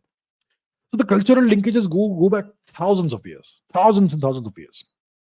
But yeah, so to make a long story short, that is a story of Guru Rinpoche or Padmasambhava, the guru who brought Bodh Dharma into Tibet and essentially transformed the fortunes of Tibet. Okay, we have a tremendously long question here, but I'm sure it's very important, so I'll take it. I'm currently in my first year of the BAF degree program. I'm not sure what that is, but okay. Which is as per the new Education Policy 2020, which includes IKS as a subject, Indian Knowledge Systems. In one of the IKS classes, the professor was teaching a topic in which she mentioned or talked about the Aryan invasion theory and its connection with the Indo-European languages, stating that these languages originated due to the Aryan invasion theory. However, the invasion theory is not proven and could be considered fake. It's concerning that this information is being shared without acknowledging or knowing that it's not proven. I think many professors themselves don't know that it's not proven or fake or its disputed nature. They're ignorant about this status. Many students will get incorrect information about it, and then they will perceive it as being the truth. Yes, and you are right. People ask me, why do I criticize the new education policy? Why do I say that it's like applying a bandage on a gunshot wound? Why do I say such things? Why am I negative? Here you have it. Here you have it. It's not enough to give a new name and make some cosmetic changes in the education system. What matters is the outcome. Are we getting the right outcome? What is the purpose of education? What are we trying to achieve through the education system? Nothing changes. You can fiddle around and make cosmetic changes and give a new fancy name, new education policy, but the content remains the same. Then what's the point of this entire exercise except wasting of time? Indian knowledge systems. And in Indian knowledge systems, you're teaching the Aryan invasion myth as if it's a fact. This is the problem. And there are lots of well-meaning teachers. I have been pretty harshly critical about the quality of teachers, haven't I? Well, that criticism is not unfounded, but I am sure there are good teachers as well. I remember as a kid, I had one or two good teachers who I still remember fondly. One or two. Most were abysmal. So, even if you are a good teacher and you are a well meaning person, but as long as you, even then, if you're not aware of the truth, then you're going to teach incorrect information to the kids. So, it's possible that these professors themselves don't know that this theory is unproven. It's actually untrue. It's a myth. It's a myth. And why do they not know it? Because they don't try to update their knowledge. They have no interest in research. So that kind of tells you the story of the quality of the Indian teachers. So yeah, that is a sad state of the Indian education system. The new education policy is doing nothing of any use to us. I'm extremely disappointed in how things are going. We've had 10 years. The Modi government has had 10 years to change things, but they have not changed things. They've come up with this wonderful new name, new education policy, which does nothing actually, which makes no real change. It has no change on the outcomes. We're still taught the same old garbage, which is disappointing. I don't mean to be all cynical and negative. Okay, the Modi government has done a tremendous amount of good work as well, but I am disappointed because, look, obviously Mr. Modi can't handle everything, and neither should he be expected to. But you have ministries for everything, for each individual thing. You have a minister and you have ministers of state, right? What are they doing? What is the Ministry of Culture doing? What is the Ministry of Tourism doing? What is the Education Ministry doing? They are doing nothing. Other ministries are doing fantastic, I'm sure. But these several ministries, I am extremely disappointed with their performance. And at the end of the day, their boss should hold them to account, and it's not happening. So disappointing. Kushagra Kalashnikov says, cultural appropriation. What are your views on it? Is it really offensive for, let's say, a white man to wear a turban if they're not making fun of it? I personally don't think so. I'm asking you this because in your speech at the World Hindu Congress in Bangkok, you said that the West has appropriated yoga. Okay. Interesting point that you make. If a white man or a non-Indian person wants to wear a turban and is doing it in a respectful manner, not trying to make fun of it, is it offensive? I don't think so. If you're not making fun of my culture and you're trying something out, I have no objection. I have no issue. I don't find it offensive. Okay, that's my answer to the first part of your question. If a foreign lady wants to wear a sari, why should I find it offensive? Let her wear it. Let her be happy. Good for her. Let more of them do it. I have absolutely no issue with that. That is not cultural appropriation. Okay? That is not cultural appropriation. What is cultural appropriation? Let's try and see what the dictionary has to say about this term appropriation, shall we? Maybe that will give us a hint. Appropriation. What does it mean? The act of appropriating or taking possession of something, often without permission or consent. Anything appropriated for a special purpose, especially money and so on and so forth. Okay, so that is appropriation. Essentially, it is theft. Okay, it's essentially theft. Now let's dive a little deeper into cultural appropriation. So when is cultural appropriation a problem? A foreign person wearing a sari, wearing a turban, wearing an Indian dress, trying to speak an Indian language. I have no objection to it. I have no problem with it because they are doing it out of their own interest and they're not being disrespectful.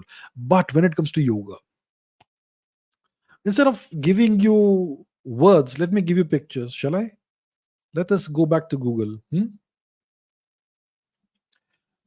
Yoga. So I have no issue with the fact that if you go to Google Images, you will find mostly non-Indian people doing yoga. That's fine. My problem is with this. What is hot yoga? There is no such thing as hot yoga. But these individuals are doing something called hot yoga. What is drunk yoga?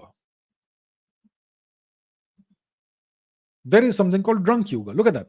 Yoga and wine, yoga and beer, yoga and God knows what else. What is power yoga? There is no such thing as power yoga, but they have created something called power yoga. What is dog yoga? They are doing yoga with dogs. Okay, does Indian culture tradition have yoga with dogs? We don't. But these people have invented dog yoga. What is goat yoga? Well, there is yoga with goats. You see, when you take my culture and distort it, that's a problem for me. That is cultural theft. That is cultural appropriation. When this bitter, cynical person takes pranayam and takes the practices of Himalayan yogis who spend years in the snow, he combines that together and calls it the Wim Hof method, that is cultural theft. He has stolen these ideas and passed them off as his own invention, his own creation. The Wim Hof method. It is Bhastrika. You know, the it's a technique in pranayam. Bhastrika. That's what he uses.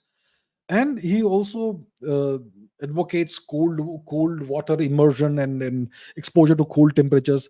All of that has been practiced for thousands of years by Indians. And he has simply combined two of these or three of these things together and is passing it off as the Wim Hof method. And he has become a great celebrity. Yoga is about joy, happiness, etc. Does that guy look happy to you? Have you seen his face? How angry, how bitter he is at all times. That is cultural theft. That's cultural appropriation. Cultural appropriation is when a guy like Andrew Huberman takes Indian practices and gives them Western names. Cardiac coherence breathing. Huh? What is cardiac coherence breathing? It is a made up name for pranayam.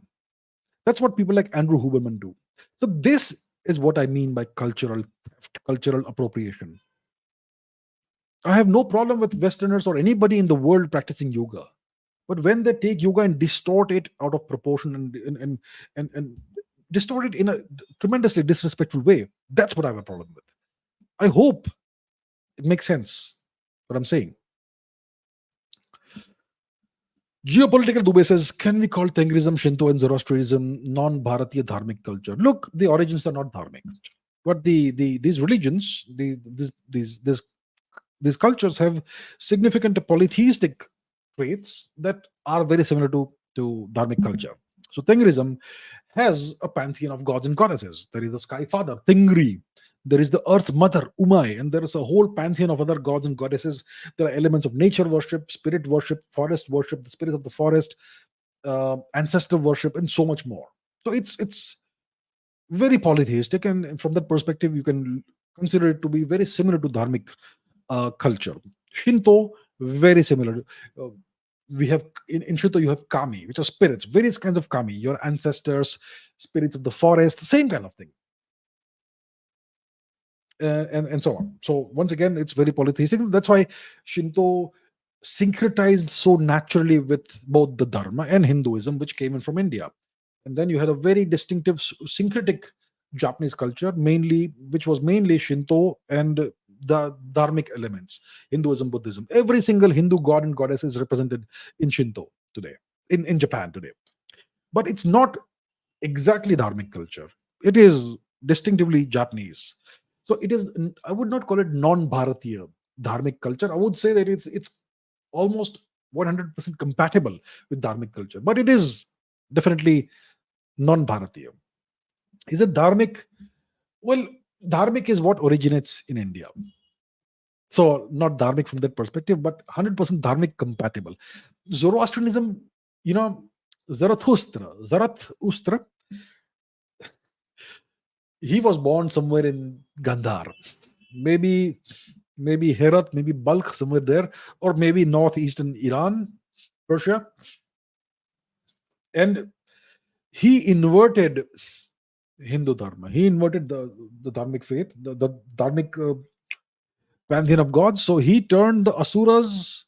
See, in the Vedic perspective, there are the Devas and the Asuras, right? The Devas are kind of the good guys, the Asuras is kind of the naughty guys. Not exactly demons or evil, but kind of slightly negative perception of the Asuras and more positive perception of the Devas overall, right? The Danavas were Asuras, right? Danavas were rather naughty people. They did naughty stuff. And they were expelled out of India. They ended up in Ireland. Anyhow, so in the Vedic perception, the Asuras are the slightly bad guys, the Devas are the slightly good guys. Zarathustra inverted that. He turned the Devas into the bad guys and the Asuras into the good guys. So that is not very dharmic. That is kind of adharmic to do that. He inverted the morality, the moral perception. You could regard it as a rebellion against Hinduism, whatever, but it remained a very much a polytheistic religion. And yeah, so I would not call it dharmic, Zoroastrianism. Definitely not dharmic, but it had many, or if not most, of the dharmic elements in a slightly inverted fashion. All right. Siga says, what are your thoughts on the dark triad in psychology? And why do I feel like these are the traits that most of the governments across the world, especially in the collective West, are embracing without any remorse or responsibility for their actions, but acting almost like an entity? Where is this world heading towards? So, what is this dark triad in psychology? Interesting to get a question about psychology, but psychology is very relevant, uh, strangely enough, to geopolitics and history, because it's human psychology that drives the world, isn't it? Whether it's individual human psychology or collective psychology, it's psychology that drives the world. Human needs, wants, desires, ambition, characteristics, personality traits, and so on. So, what is this dark triad? So, in psychology, there's this trio of negative personality traits. One of these traits is narcissism. The other is Machiavellianism, and the third is psychopathy. So out of these, I think psychopathy is the worst. Psychopathy means you consider other people to be of no worth, and you are only concerned about yourself, and you see other people as tools to be used and manipulated. So that's psychopathy. Narcissism is about having an super inflated opinion of yourself and having maybe no empathy, and once again not seeing any value in other people, and seeing other people as tools to be used. So that's narcissism. And Machiavellianism is about, you cannot be Machiavellian without having a high IQ, without being highly intelligent. But once again, it's all about manipulating and using people. So these are the three negative personality traits, the dark triad. And generally, people who score highly on these three personality traits, they are very likely to cause social problems and manipulate and use other people and commit crimes and so on. And interestingly, like you say, it's possible that many of the world leaders today could score highly on the dark triad, especially like you're saying in the collective West. Well, I will leave it to my viewers to judge whether many of these leaders in the collective West exhibit these traits. Maybe you can zero in on one specific leader and ask yourself, does this person have any of these personality traits? Narcissism, psychopathy, Machiavellianism, etc. But yeah, you can kind of see the collective West kind of behaving in that fashion, you know, ever since the age of colonialism started. That kind of is that, isn't it? Uh, Considering other cultures or other nations as having no value, using them, regarding them as resources to be extracted, regarding the whole planet as a resource to be plundered and extracted, not valuing the human life of people of other nations and other cultures and so on. That is kind of very much within the ballpark of the dark triad. So yes, I definitely agree with what you are saying, and I would rather not dig deeper into it, because then you will invariably come up with the deeper underlying religious and cultural aspect of it. Okay. mm, is it possible to achieve greatest things even if you're not a child prodigy? I think I should achieve great things, and I'm willing to put everything into it to achieve it. But I'm not a prodigy like Terence Tao, and I'm already 20 years old. It's interesting you speak about Terence Tao, because I referenced a couple of his books yesterday. So Terence Tao, in case you're not aware, just FYI, Terence Tao is this just genius level mathematician, Fields Medal winner. Okay, um, he was a child prodigy. You will see him with Erdos, Paul Erdos. Look at him. Paul Erdos is one of the great mathematicians, and you can see him with Terence Tao when Terence Tao was, I don't know, 9 years old. And Terence Tao went on to win the Fields Medal and is one of the greatest mathematicians alive today. So that's Terence Tao, and he clearly was a child prodigy. But you don't have to be a child prodigy to do great things in life. Most of the people who have tremendous accomplishments in their lifetime, most of them don't start out as child prodigies. Okay. um so it's fine if you have not been a child prodigy. It's fine. And 20 years is just like the beginning of life. I think that's where you start out in life. You're hopefully done with the education system. That wastage of time is over. Now you can go out in the world and do stuff. So look, life is long.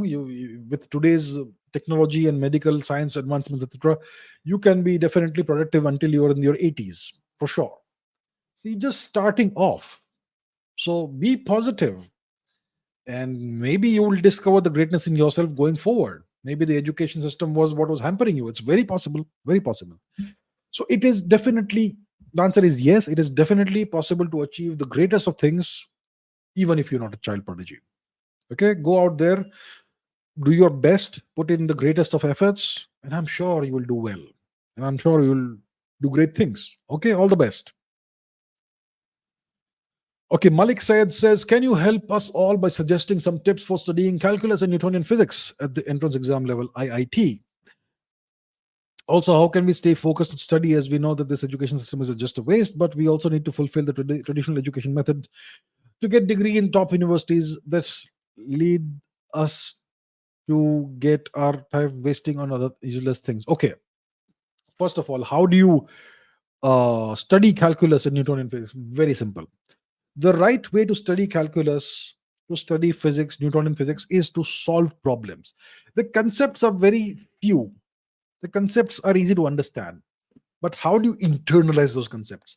By solving tons of problems. So how do you do it? Very simple. So let me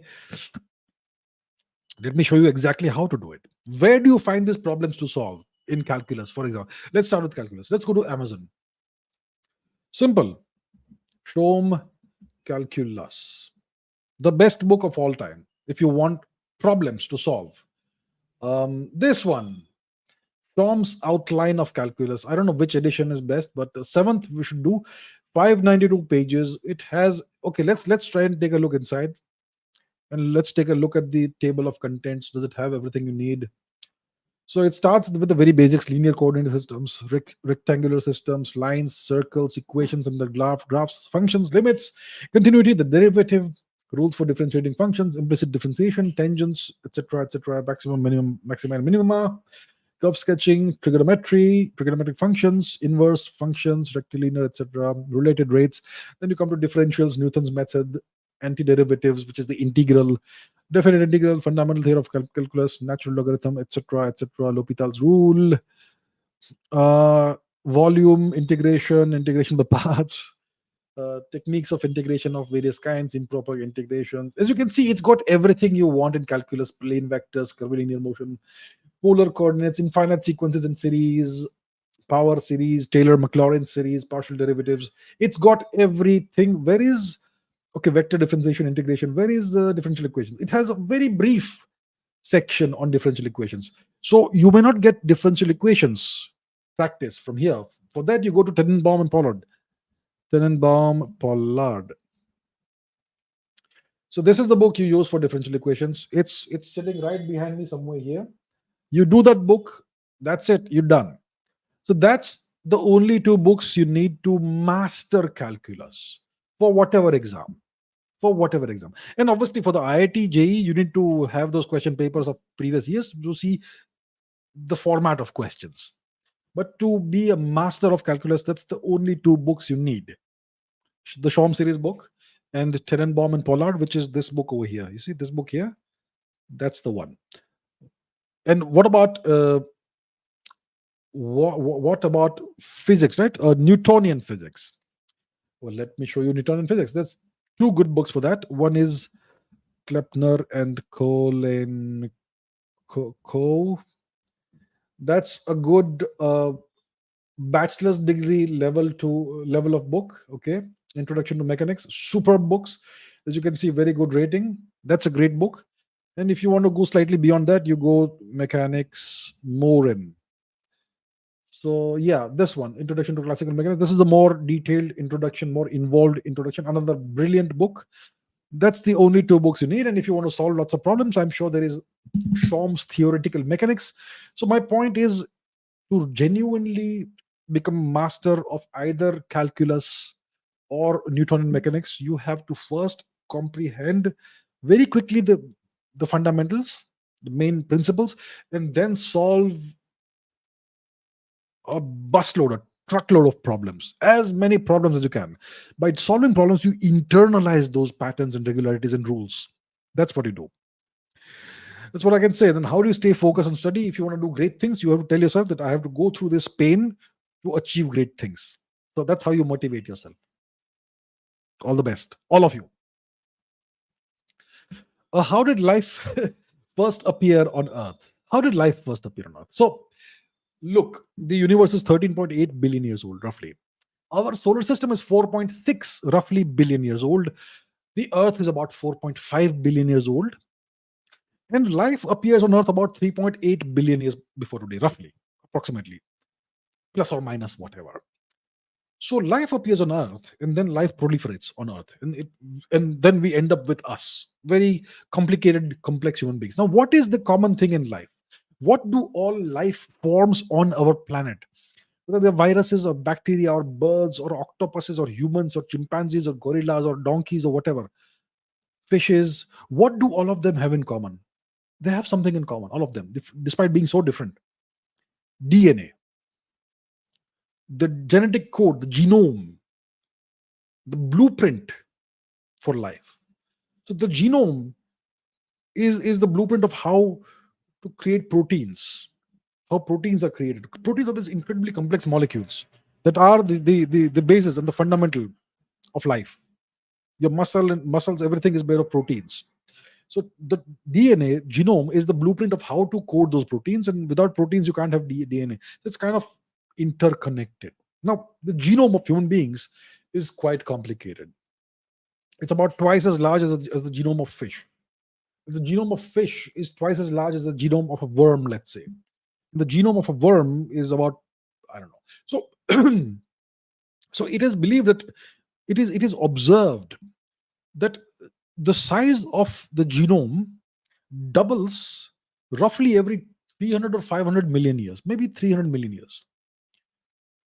So if we go back in time and we want to arrive at the simplest possible genome, you would have to go back roughly 10 billion years to arrive at the very fundamental, simplest genome with just a few base pairs. But our planet is only 4.5 billion years old, and life originated only 3.8 billion years ago. But to arrive at the most fundamental kind of genome, you have to go back about 10 billion years. How does that work? Makes no sense. So it looks like life appeared on Earth rather well advanced and well formed with a rather complex genome in the most fundamentalist organisms, which is weird. It's very weird. So how could one explain that? That the first genome that appeared on Earth was already well made and pretty complex. It did not have the time to evolve into that much of a complex thing. So how did it evolve? Obviously, evolution must have happened. So the answer is maybe maybe life evolved outside our planet. Hmm? How? What were conditions like 10 billion years before today? The universe was very different. It was much smaller, much hotter than it is today. Right now, the average temperature of interstellar space is about 2.7 degrees Kelvin. Sorry, 2.7 Kelvin. What on earth am I saying? Not degrees Kelvin. 2.7 Kelvin. Roughly. That's the temperature of the average cosmic wave uh, CMBR photon, cosmic microwave background radiation photon. But in the past, it was much warmer. So there was a time after the Big Bang when the temperature of interstellar space was precisely in the Goldilocks zone between 4 to 100 degrees Celsius, the temperature range in which water is liquid. There was a time period, okay, when the universe's average temperature was that, which means that liquid water just naturally would have occurred in space. And maybe it's then that the first life, the first DNA molecules somehow evolved over millions, tens of millions, hundreds of millions, billions of years. And because life could just appear in space, in interstellar space, so that's why this genetic material was seeded everywhere in the universe, because the universe was much smaller than on asteroids, on space dust, on God knows what else. And maybe these seeds of life have been drifting all across the cosmos for billions of years. And maybe after our planet was formed, maybe there was an impact of an asteroid which carried this blueprint of life, already reasonably well developed. And that's how life was seeded on Earth. Maybe that is how it happened. Do we have evidence of this? Absolutely none. Does it make sense scientifically?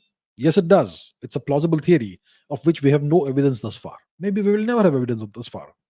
But the question is there, that how did a highly advanced genome appear on Earth? When we know that the genome size doubles once in every 300 or so million years. So if we go back 3.8 billion years, we come up with a very large genome, not a very rudimentary fundamental genome.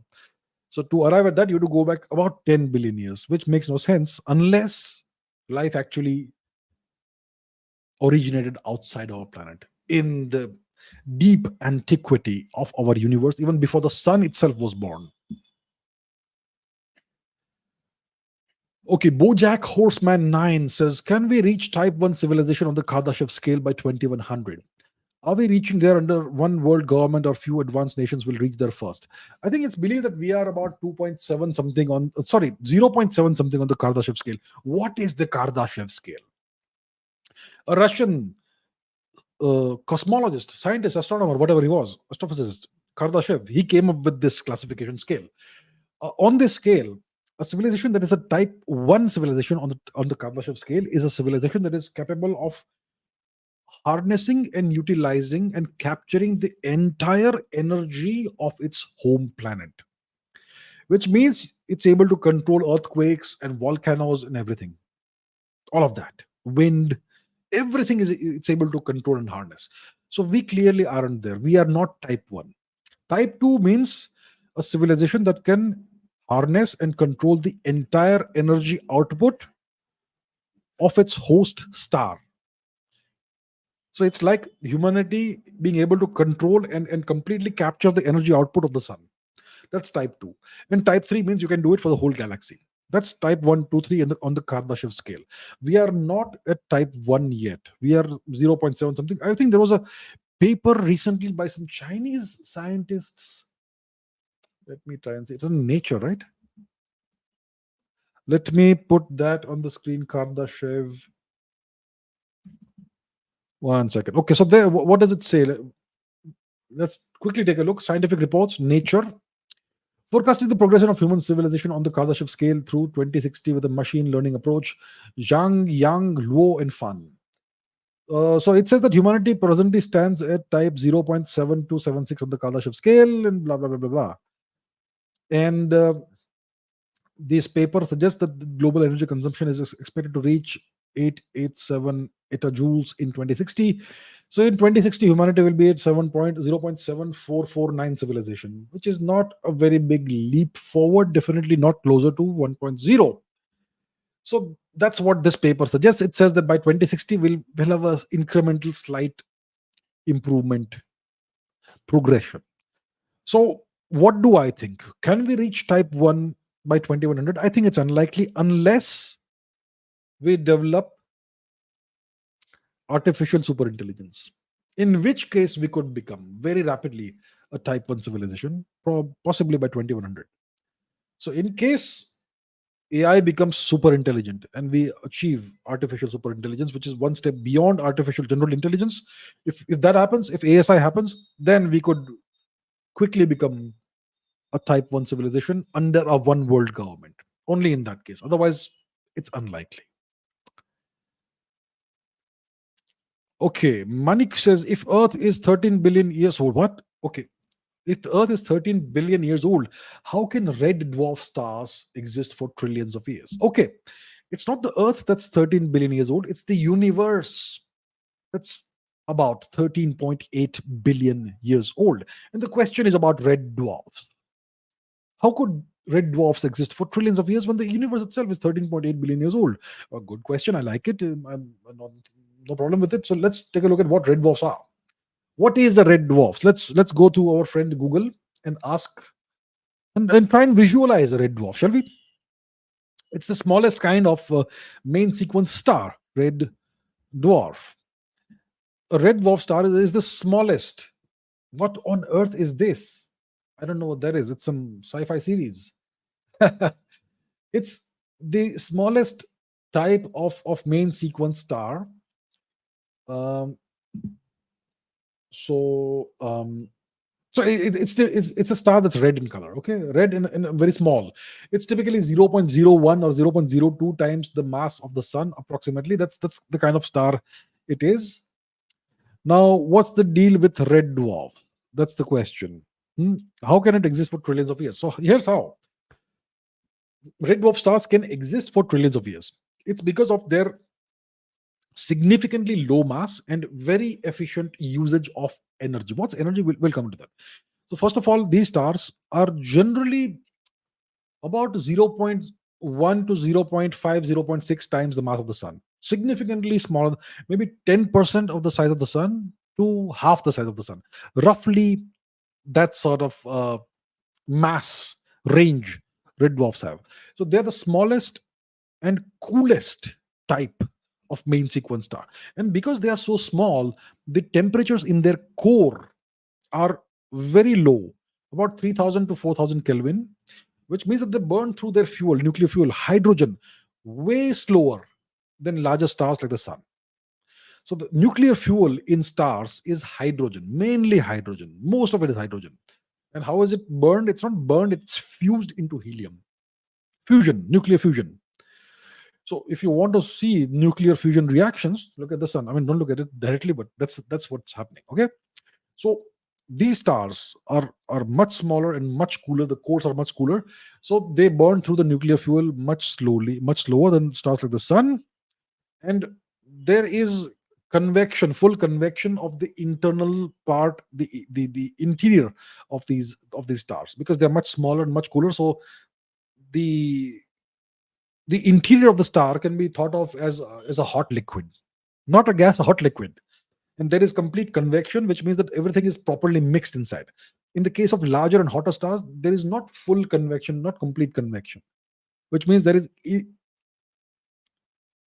improper or incomplete mixing of the internal gases of a star like the sun. So that's why red dwarfs are able to fuse all of their hydrogen. In the case of stars like the sun, only the hydrogen in the core is fused and other hydrogen is not used until much later, that sort of thing. So the fusion process is much smaller. It happens at a much slower pace because of the coolness of the star. The hydrogen Even though it's less, it is burned at a very slow rate compared to larger stars. And that is what expands the lifespan of red dwarfs significantly. So, because these stars burn hydrogen so slowly and so efficiently, their lifespans are essentially tens of billions of years or even trillions of years. Now, the current age of the universe is 13.8 billion years. So, how can a red dwarf have a lifespan of a trillion years? All it means is that when the universe is a trillion years old, these red dwarfs will still be around. They will not have disappeared. They will not have died. That's what it means. And so essentially, not a single red dwarf that has ever been born in the universe has until today exhausted its hydrogen fuel. So every red dwarf that was born in the universe still exists. They will keep on existing for tens of billions of years or even trillions of years. And like certain other kinds of stars which die, which end their life in a supernova explosion, red dwarfs don't undergo a supernova explosion. They simply quietly, slowly, gradually cool down. From a red dwarf they'll become a white dwarf, and then eventually they'll become a black dwarf. That is what happens to red dwarfs. That is the eventual fate of a red dwarf star. All right, with that I am at the end of today's of the questions I selected. Let me take some questions from the live chat. Uh, okay, let's see this. Suraj says, "Please answer my questions. What do you think really happened at the World Trade Center on 9/11? Why is the US not commenting on the Brazilian dictatorial president and Supreme Court judge?" Look, Elon Musk is talking about the president in Brazil. He's calling that guy a dictator. He's calling the Supreme Court judge a dictator, etc. So Elon Musk is doing it. The US government doesn't have to do it. What really happened at the World Trade Center on 9/11? Uh, I don't know. I don't know what happened. Some things don't quite make sense. But yeah, yeah. So I know where you're coming from, but I don't have the answers. Best not to have answers to such questions. You know. Uh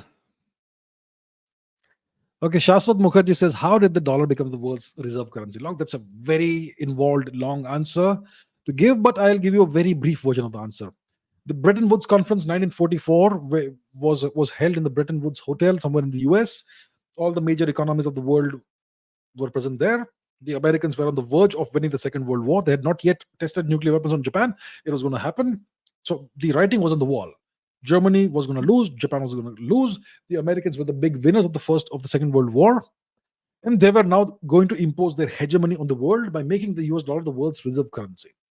So this agreement happened at the Bretton Woods Hotel. It's called the Bretton Woods Agreement, which made it official that the US dollar would be the world's reserve currency. It would be pegged to the price of gold, which the US then later on went back on during the time of President Nixon. So that's how the dollar became the world's reserve currency.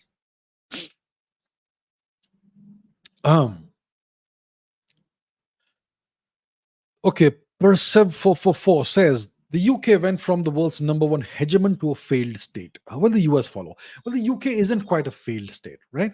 Pakistan is a failed state. Somalia, to some extent, is a failed state. The UK isn't a failed state. It still functions reasonably well. It is mostly a rather poor nation that is attached to London, which is the world's center for money laundering. And yeah, but it lost its first class geopolitical status. It ceased to be a first class geopolitical power around 1956 1958, the Suez Crisis time period.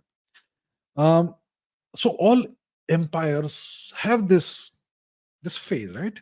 They are born, they rise, they ascend, they reach their pinnacle, and then they decline and they fall and they eventually disappear. Every empire goes through this cycle, the imperial cycle. Some empires rise multiple times. Okay, that also happens. Will the US follow? Every empire follows this. So no empire lasts forever. Generally, a good empire, a powerful empire, generally lasts about 200-300 years, maybe 400 years, at most 500 years. The Maurya Empire what, 300 years, roughly 250, 300 years. The Roman Empire, 500 years at most. At the peak of its power, it was about 200, 300 years. And many other empires. The Mongol Empire, not even 200 years. The British Empire, 200 to 50 years. The US Empire begins, let's say, around the 1940s. So let's see how long it lasts. Okay, it's a cyclic process. And the US Empire essentially is a continuation of the British Empire. It just took over oh, the work of the British Empire. The British Empire handed the baton to the Americans. So it's a continuation of the same entity essentially, which would give it a significantly longer time period. But let's see how long it lasts. So nothing lasts forever. No empire lasts forever. Eventually, every empire does decline and fall. When will it happen? Can't really tell. Can't say. Okay.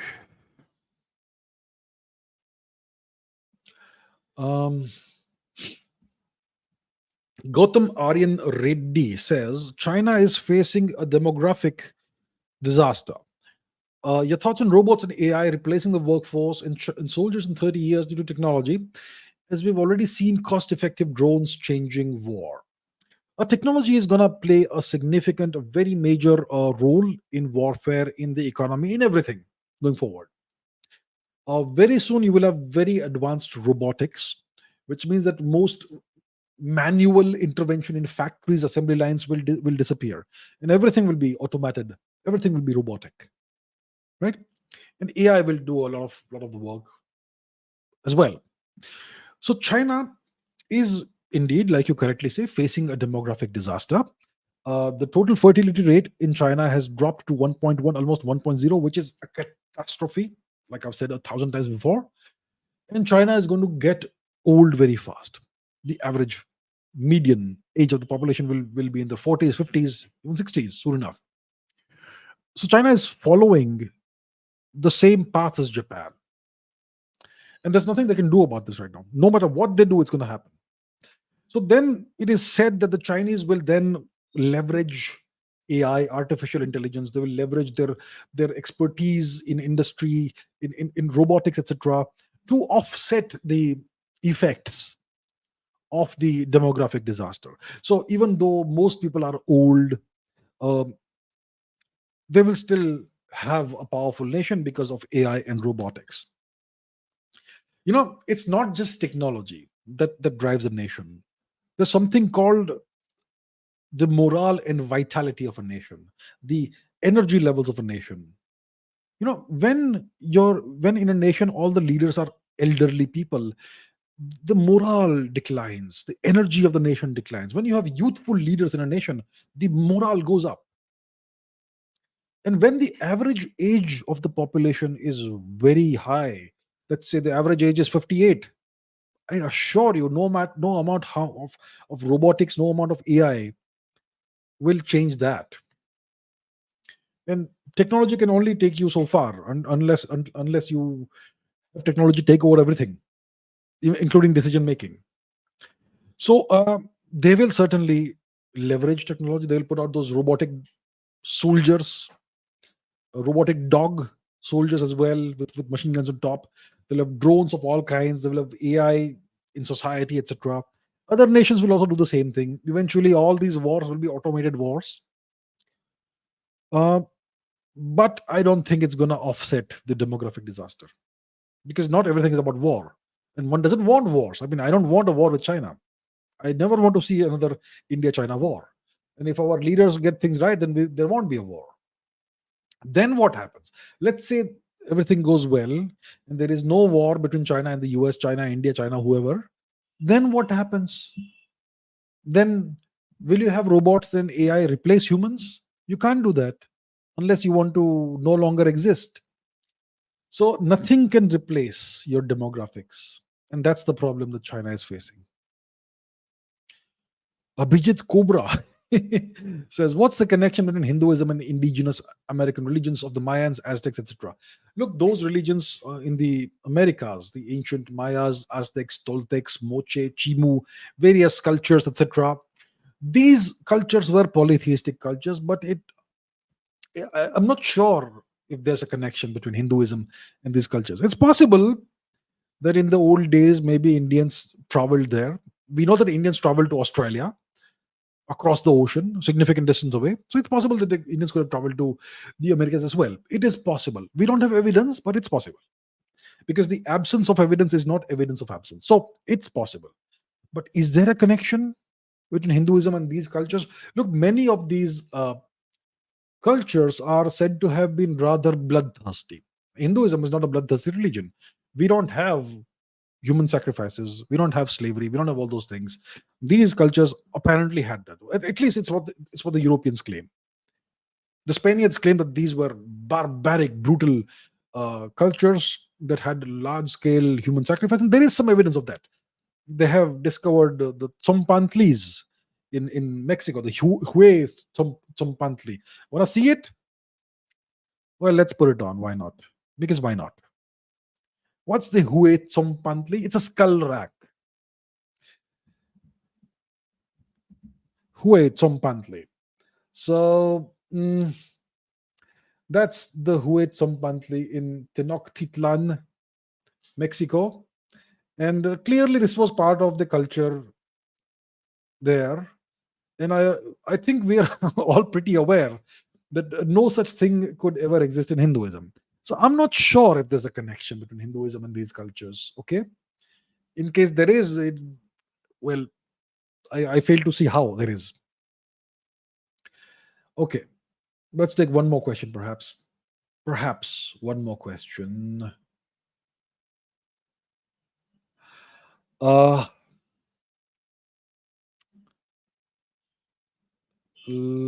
is it? Where are we? What? Feminism. Feminism. Giuseppe De Fraia says feminism is women aspiring to be like men and wanting to have men's power. Women hate the fact that they're born female and they wish they're men instead of being born a woman. It's a sentiment that's pretty common. We all know women, girls, etc. I think it's a pretty common sentiment that girls, women, etc. They say that they wish they were born a man. But look, that's not in our hands, right? The gender we are born with, it's not in our hands. You do the best with what with what the gods gave you. That's how you do it, and that's just what it is. So feminism started as the movement for equal rights for women and dignity and that sort of thing for women. It was not about women becoming men, but you're right that later on it became a totally different kind of movement. It's no longer now about being equal to men, it's about being superior to men. And it's about oppressing men, because allegedly men oppressed women throughout history. We are one species. We are two sides of the same coin, male or female. Two genders. So yeah, but you're right, feminism is very problematic. And there are people who are well-meaning people, good people, but they go to these they do these courses, bachelor's degree, master's degree, diploma, whatever, and then they get this ideology drilled into them, and then they completely they transform. They become a totally different person, and they start being angry with men. All men are our enemies. My father is my enemy, my brother is my enemy. Every man that was ever born is an oppressor, that sort of thing. That is wrong. It's about, this is the age-old tactic of dividing society, which is just a bad thing. So feminism started for a good cause, but then it's transformed to something very different. All right. Okay, I'm gonna end this live stream over here. It's 2 hours and 15 minutes. So I think it's a good point to stop. And I will see you in the next live stream. It won't be next week, because next week I will be traveling. But I'm going to release some other content on this channel next week, which will keep you, which will hopefully give you good value. And the live streams will continue in the week after the next one. All right. So until then, take care and keep asking questions and keep raising your standards. And I will see you reasonably soon, 2 weeks from now, in the next live stream. Until then, take care. Thank you.